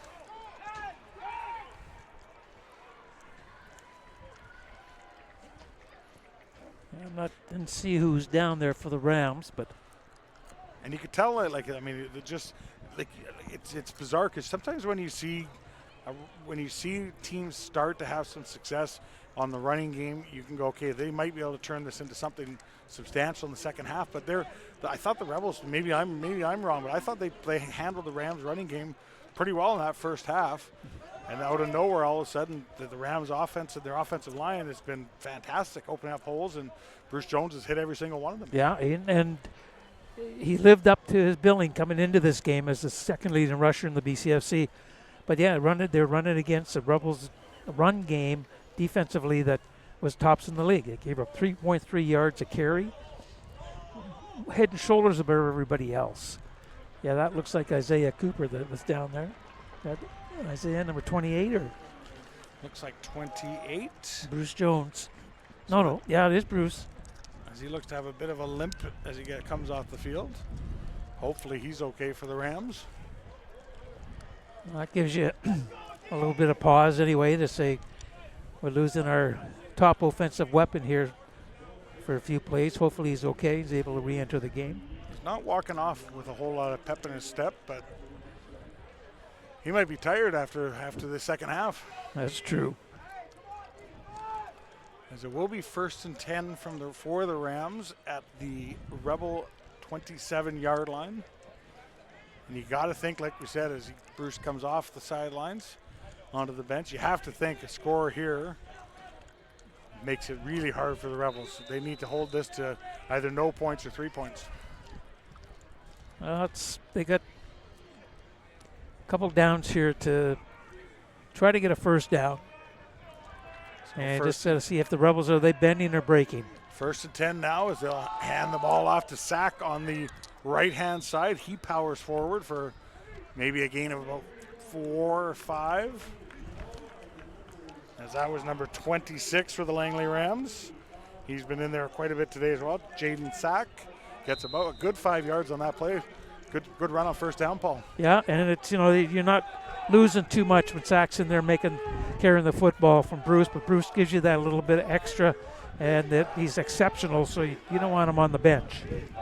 Now Sack again makes one man miss. He's going to have enough for a first down. A flag here. I think that's going to be a hold. Late flag there comes down for the officials as Jaden Sack goes off the right side. This is going to be a hold against the Rams.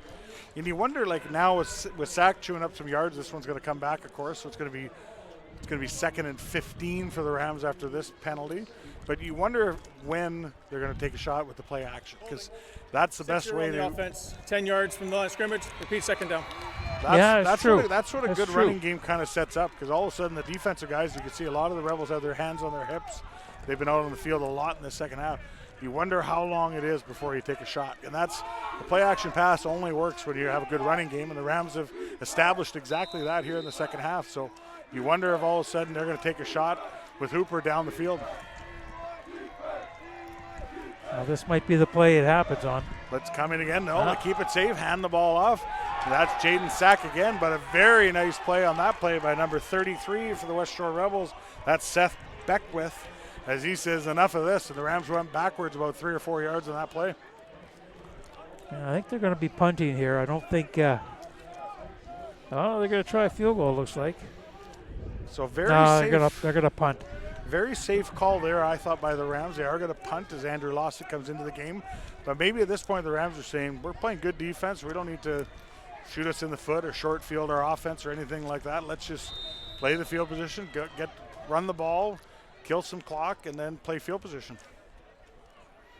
As Lawson will take the snap, kicks the ball up, high kick. This will come down right at the goal line, picked up by McClarty as he catches it in the air, gets what he can, and he'll be out across his own 15-yard line, I would say.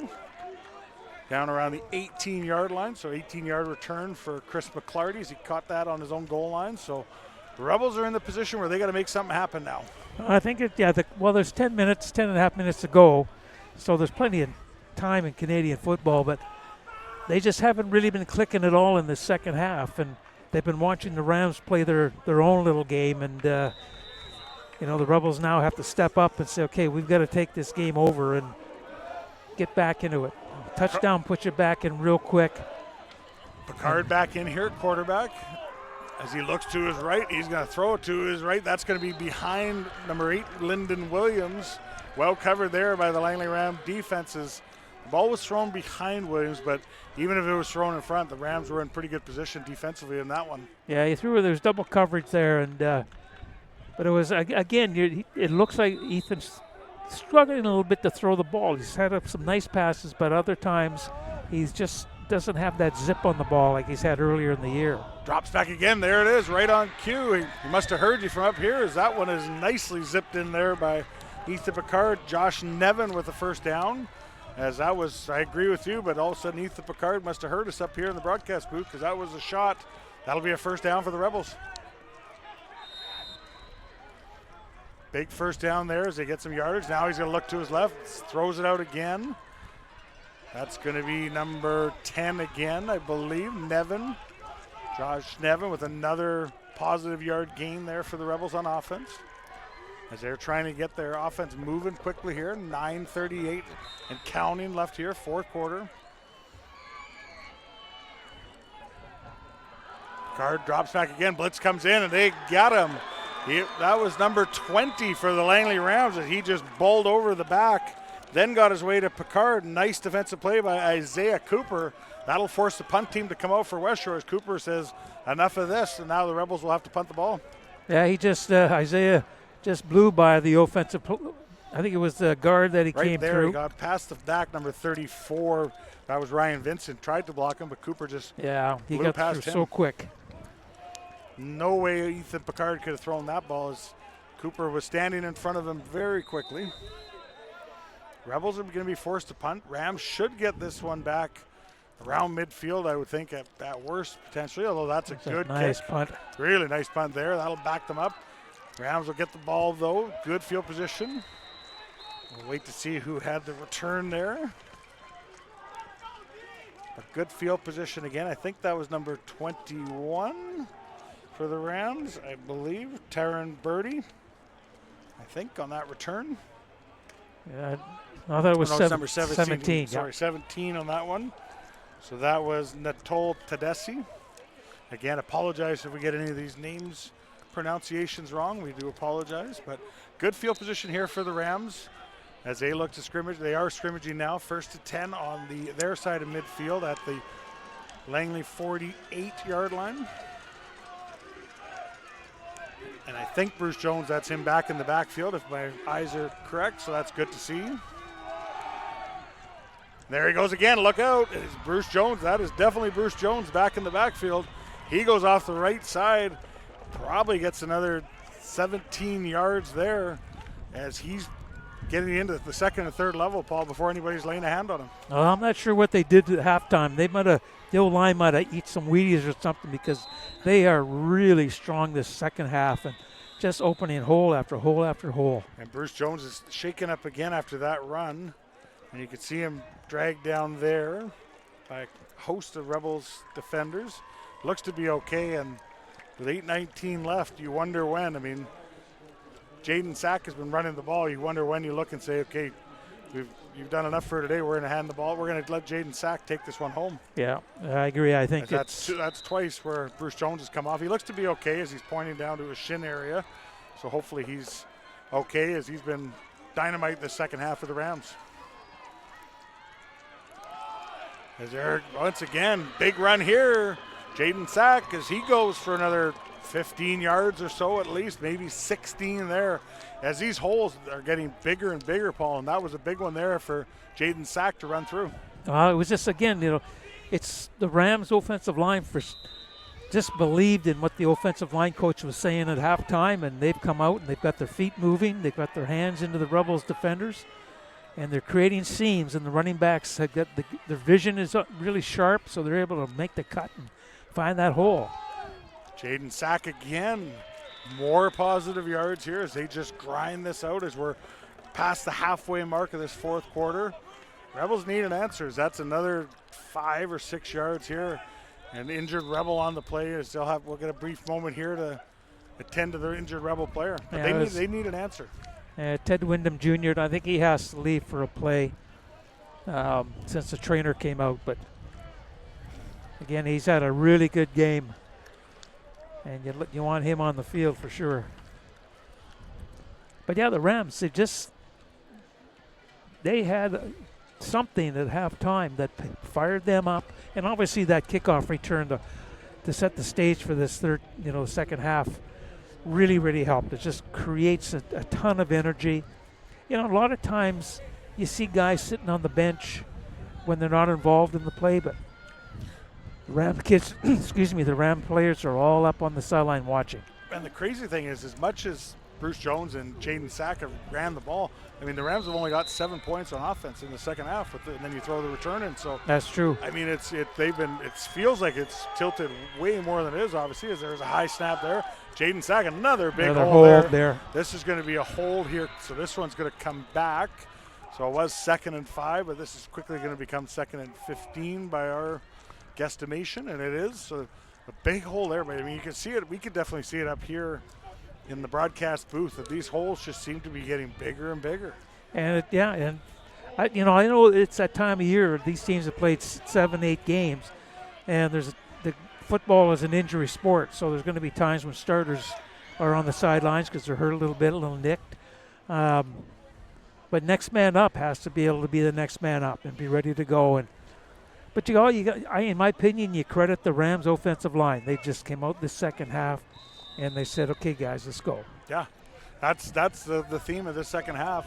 And you think to yourself, the Rebels better get an answer, whether it's loading the box or some bigger bodies or different personnel, but they haven't been able to find it so far as they look to come again on the blitz here as Jaden Sack goes up the middle on 2nd and 15. Again, very conservative play call in here by the Rams as they just will probably get about 5 here. An interesting call coming up. You try the field goal, it'll end up being about a 37 yard? I think you could try it because, I mean, if you do, there's 6:30 left in this game, obviously, here, as you can see the end of that tackle. But I think you try it here because then all of a sudden, if you do hit this, now you need the Rebels to get 2 touchdowns. Yes. So at 10 points, obviously, a touchdown and a field goal can tie this thing up. Or if they go for 2, the Rebels could win this game by 1 point. But this right here, if this goes through the uprights and is good for the Rams, this forces Rebels to say, you got to score twice in this. So 37-yard field goal. Kick is up. Kick is good. Good. Nice kick. That's his Nice. third today. Nice kick there by the Rams. I think that was Andrew Lawson, if I'm not mistaken. No, it's number 85. Excuse me. Lawson was the holder, so that's number 85, Marcus Jones. As he's been good today, the former Rebel coming back to West Starlight Stadium with the Rams has been pretty dynamite here, and he has a big kick there with 6:14 left in the fourth quarter. The Langley Rams now lead the West Shore Rebels 23-10. Yeah, so it's 6:14. There's, it's the Canadian football. That's, you never know until it's over. But the fat lady, as they say, is starting to clear her throat, I think. But the Rebels are going to scrimmage rather than ask for the kickoff, which I think is wise. So 1st and 10, Rebels will take the ball on the left hash to start this drive, as you mentioned, on the 35-yard line. Ethan Picard still in the quarterback, 2 receivers to his left, 2 to his right, 2 backs behind him. Needing an answer here as we get close to the 6-minute mark left, fourth quarter. His hand is hit, look out. That's going to be intercepted by, I believe that's Ethan Gino. Number 13, I believe, with that interception, and it is, as Picard's arm was hit. That prevented the throw to go straight up in the air, and that was Gino, the BCFC Defensive Player of the Week a couple of weeks ago with a big interception for the Langley defense. I didn't get the number who kept busted through there, but he was through very, very quickly, and like you say, he got in Ethan's way and got his left arm up to knock the ball, his arm as it was releasing, and it just put the ball up into it's a live football, it's go get it. Rams get the interception there. Not a lot of turnovers in today's game, but that's a big one there. And it was number 20 we just heard Isaiah from Cooper again. Isaiah Cooper with another big play He's there. had a great game today. So a big turnover there by the Rams defense sets them up 1st and 10 at the Rebel 31-yard line. Number 26, Jaden Sack again, straight up the middle. There's nothing creative other than just hard-nosed football and big holes being opened up by that Rams, and they don't really need to do a whole lot other than just keep doing what they're doing. Well, are they throwing the ball this half yet? It's probably a good question that we'd have to go back and watch the tape or check the stats, but I don't think there has been a whole lot of throws in this second half for Mr. Hooper. I think his jersey's going to be pretty clean here, but when they have to wash it after the game. Well, looking at the stats coming in, and I know stats are like bikinis, they show something but not everything, You got all the lines today, Mr. Yeah, Sharp. true, yeah. That's a good play. There's a good play by Okanola. But Hooper comes in being the top passer in the league. The Rebels have and he's not throwing the ball that much. The Rebels have the top defense against the run, and they're being run upon. So completely against my driving out this way, my whole thinking was this would be that type of game. And when you look at the Rams, and I mean, I've seen them play a couple times this year, is people are really impressed with that receiving core and Hooper. Okay, when you got guys like Terrell Jones and guys like Gob Dang and guys like Isaiah Edwards, like those are talented receivers. So the fact that they can do that through the air and then turn around and do this with what Bruce Jones has done is a pretty balanced offense. As Marcus Jones, this one's going to be blocked. That's a big play. That's a block by number 16, I believe, got in there, Isaiah Booten, as he prevents the Rams from making this a 16-point lead. As that's a big play there by Booten. And we'll see if that blocked field goal off of Marcus Jones's foot, but it's blocked by Booten, will give the Rebels some life here with 4:30 left in the fourth quarter. Oh, and he came flying in off the edge of the left side of the offense, and nobody put a hand on him. So big play there. That field goal obviously would have put it to 16 points. As you can see it on the replay there, as he just came right in. Looked a little slow there from our vantage point up here, even on the replay, where that might have been just a timing issue by the Rams. But credit to Booten, as he did come in untouched, made a big play. He was coming in there like he was shot out of a cannon. So Picard's now going to look to the left, throw to his left, got his man. That's going to be short gain there. I believe that's Zion Brown as he gets another catch for the Rebels there. As they now got to move as we're approaching the 4-minute mark. Gain of about 7 or 8. We'll call it 7 on the play for Zion Brown. So 2nd and 3 Rebels. Yeah, again, just get what you can get. Get what you can get. Be positive. Picard drops back again. He's going to look to his right, throw to his right. He's got Lyndon Williams, and that's going to be another completion as he hold the ball. He's going to get down now at about the Langley Ram 48-yard line, and that's a big completion from Picard to Williams, and the Rebels are on the move. Yeah, and Augustine just got turned around there, and Williams was wide open. Confusion there in the coverage for sure for the Rams. good route there as he just kind of faded out towards the sidelines as Picard drops back again. He's got to throw it as he's under major pressure again. As guess who, number 20, Isaiah Cooper, was right in on his front door of Picard, and he's definitely had his arm maybe hit there as he kind of shakes his hand free after Cooper was right in on him yet again. Oh, Cooper, it was a bullet coming through there, and I think because Ethan saw him probably with the corner of his eye, was trying to shuffle his feet and then just ran out of steam to have oomph on the ball, and then with Isaiah too close to tip it a bit. Picard's got his man there. That's going to be a gain of about 6 or 7 at number 81. That's Tristan Remus Arevalo. So decision time again for head coach Mark Townsend as they're going to be going for it here on 3rd and about 4. And this very well might be ball game as we get close to the 3-minute warning. If the Rebels don't get this, big trouble here. As Picard drops back, he's going to look to his left, throw, he's going to take a shot. That's going to be incomplete, no flags. Turnover on downs, wow. Turnover on downs. I'm surprised they went for the big shot there and not just took the first down on 3rd and 4, but they did take a shot, and that will come up empty for the West Shore Rebels, and Langley will take the ball over as we hit the 3-minute warning. Yeah, I think he was looking for Brown, obviously, and I think maybe he thought Zion was going to make a move inside, but the coverage was so good. And see, I mean, I know that they've had to throw the ball a lot in the second half. The Rebels have, but to me, I mean, they got some talented backs with Carter Williams and that they could have stayed with. Ryan Vincent, stay with the run. I still like when they move Ethan Picard around in the pocket, roll him out to his left. He's an athletic guy. He can play. We can run. He can throw on the run.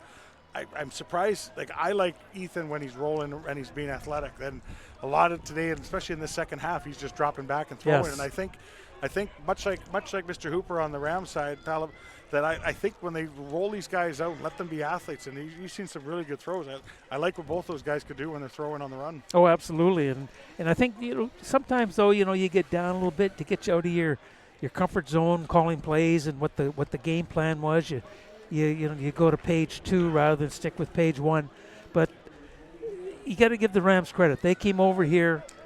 It's been a while since they had a win in Victoria or in West Shore. So kudos to their entire coaching staff and all these players. They haven't won the game yet. There's still almost 3 minutes to go. But they have played a really well-played game where they stuck with a plan.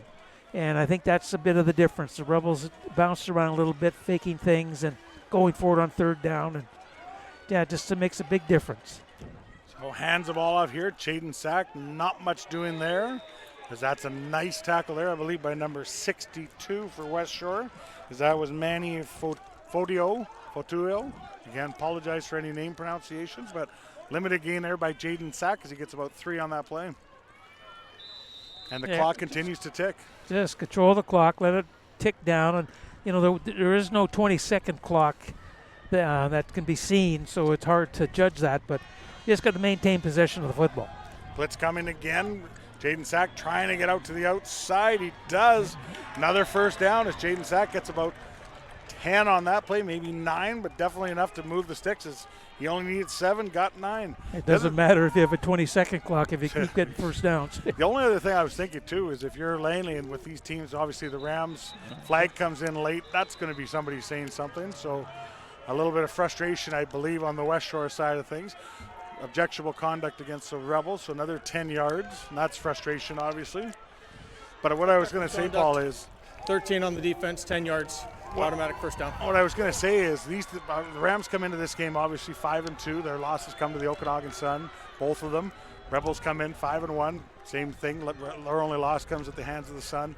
These two teams might be thinking tiebreaker as well. So I wouldn't be surprised if Langley tried to increase this lead if they can. I know there's lots of time left in the game, but I wouldn't be surprised if the Rams try and maybe get another touchdown here before this game ends. Oh, I agree.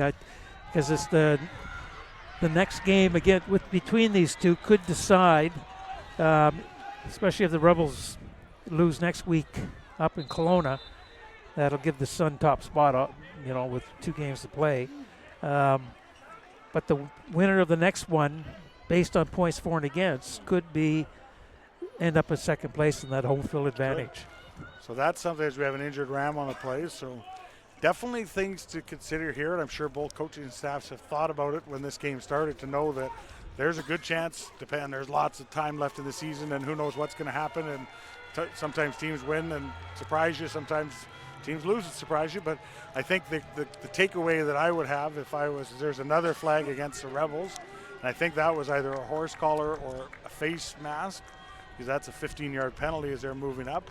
But I think the takeaway is that, especially watching this game, is both teams probably think they're pretty close to each other. So if they're thinking along those lines, and these teams might be tied in the standings, you want to make sure you got those points in your favor. Oh, absolutely, absolutely.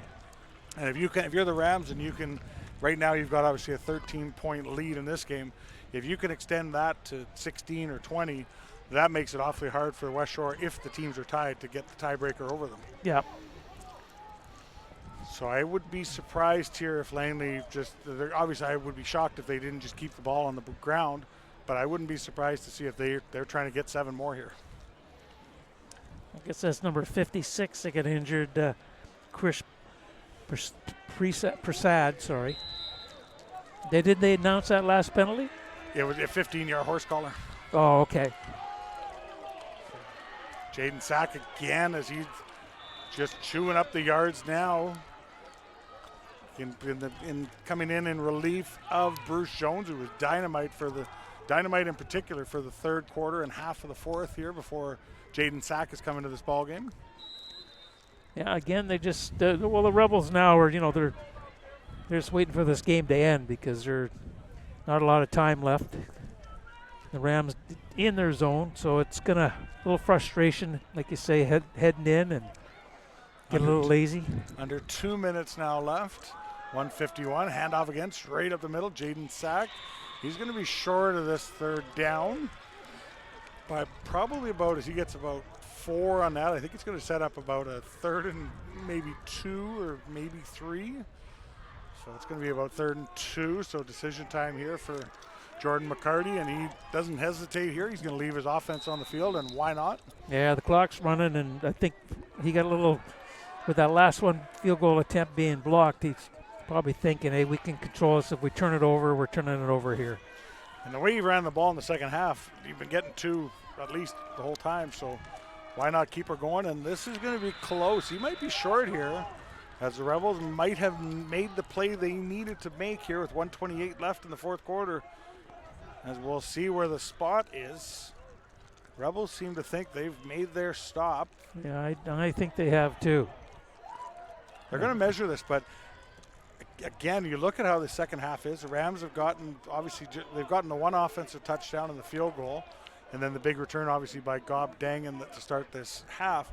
But, I mean, the Rebels, yes, they've been exposed a little bit on the run game in this second half, but they still have only given up 10 points in the second half. So, I mean, it's the sky wouldn't be falling would be the message that I'd be saying if you're the Rebels. But clearly, you've got to clean up your run defense and your tackling and have an answer for Bruce Jones when you play the Rams in 2 weeks' time. Well, turnover on downs. Yeah, and I agree with you 100%. And I think also the Rebels have to have a serious discussion about some of the penalties they take. And, that's it.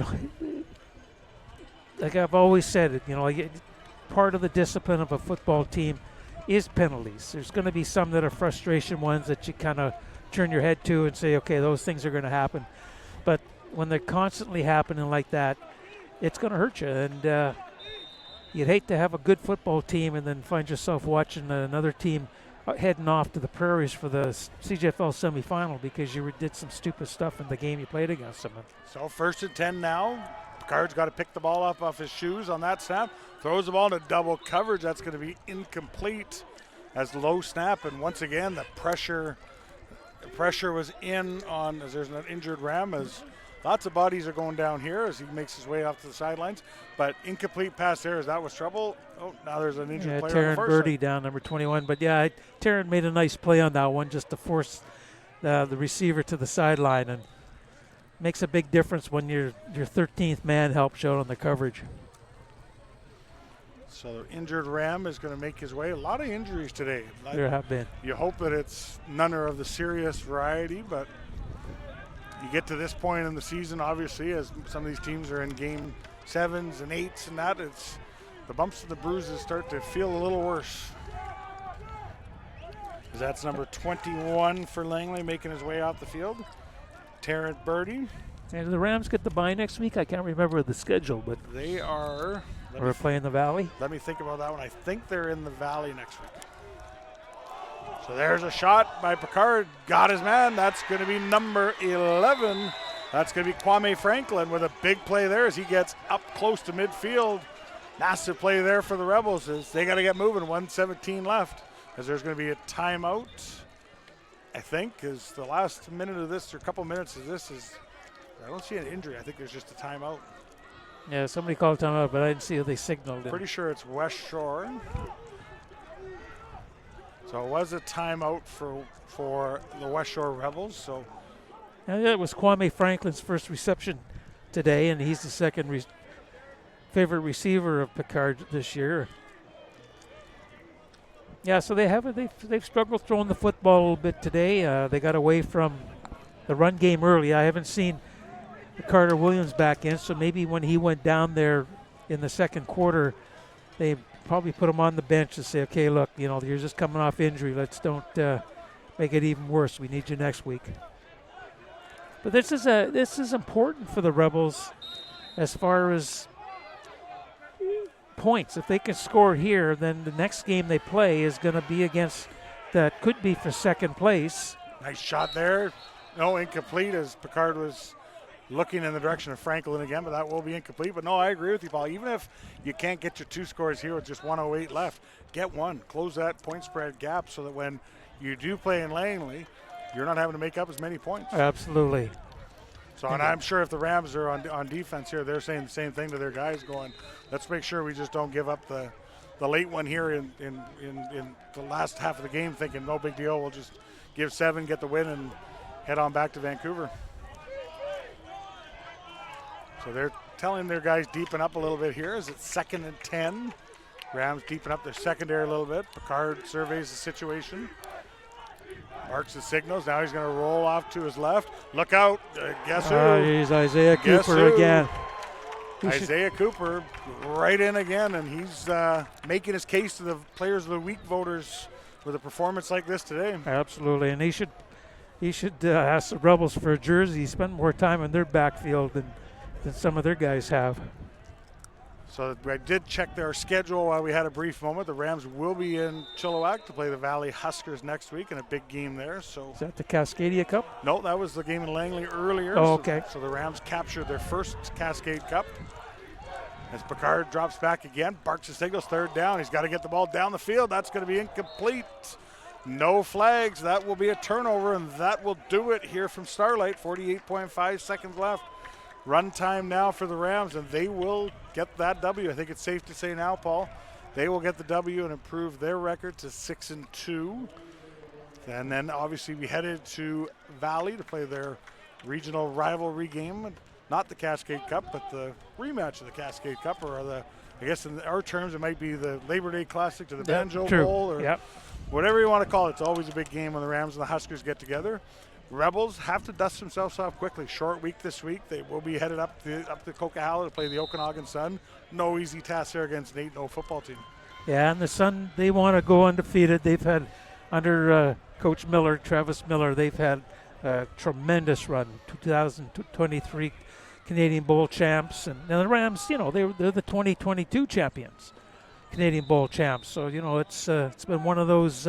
We're a year off there. Oh, sorry, 2021. I apologize. Saskatoon Hilltops won't be very happy with that one, but that's true. Rams obviously won in 2021 when they won out in Ontario, and the Rebels, the Sun followed that up with a big Canadian Bowl championship in 2022. Hilltops won here in 2023 against the West Shore Rebels. Yeah, I apologize for that. It's the years get mixed up, especially after obviously dealing with the pandemic. But well, I'm getting old too. Young, spry guy like yourself. As there's another handoff here as the Rams just look to milk this clock. But Rebels have to dust themselves off early. As I said, quick week, short week for them now, playing on a Sunday. They got to go play the Okanagan Sun, no easy task. So they're going to be headed up there to play the 8-0 undefeated Okanagan Sun, who, as we saw today with their win last night, cemented themselves with a home playoff win. We don't know if that's going to be as the number 1 seed or the number 2 yet, but we know that the Okanagan Sun will be hosting a semifinal game in the BCFC this year. So these two teams obviously here will be battling it out, and now I guess you have to include the West Shore the Valley Huskers in that conversation as well. Absolutely. If they can knock off the Rams next week, that creates a whole nother storyline, and I think at the end of the day, the top 4 teams have already been determined. It's just like you said earlier, Arranging the dance partners. Yeah, positioning. As this will be the final play, as the Rams will be in victory formation, as the Langley faithful, as there seems to be quite a few of them left here cheering on their Rams, as this will be the final play of the 4th quarter. And kudos to Coach Jordan McCarty and his staff and their players for playing an inspired second half. And defensively, they did a really good job limiting the Rebels' big plays, and kudos to them on the victory. And for the Rebels, obviously, like you said, clean up the penalties, clean up the tackling, and they got to work on their run defense, because they're going to face a guy next week named Mr. Noah, who's probably sitting there licking his chops up in the Okanagan. Yeah, absolutely. But again, kudos to the Rams. They came over here and good game plan, made things work, and just said, let's win this game. And that's what they did, and they picked it up in the second half. And Mr. Bruce Jones, he's got to be like a pat in the back for that guy, hugs all around, because he had a tremendous second half.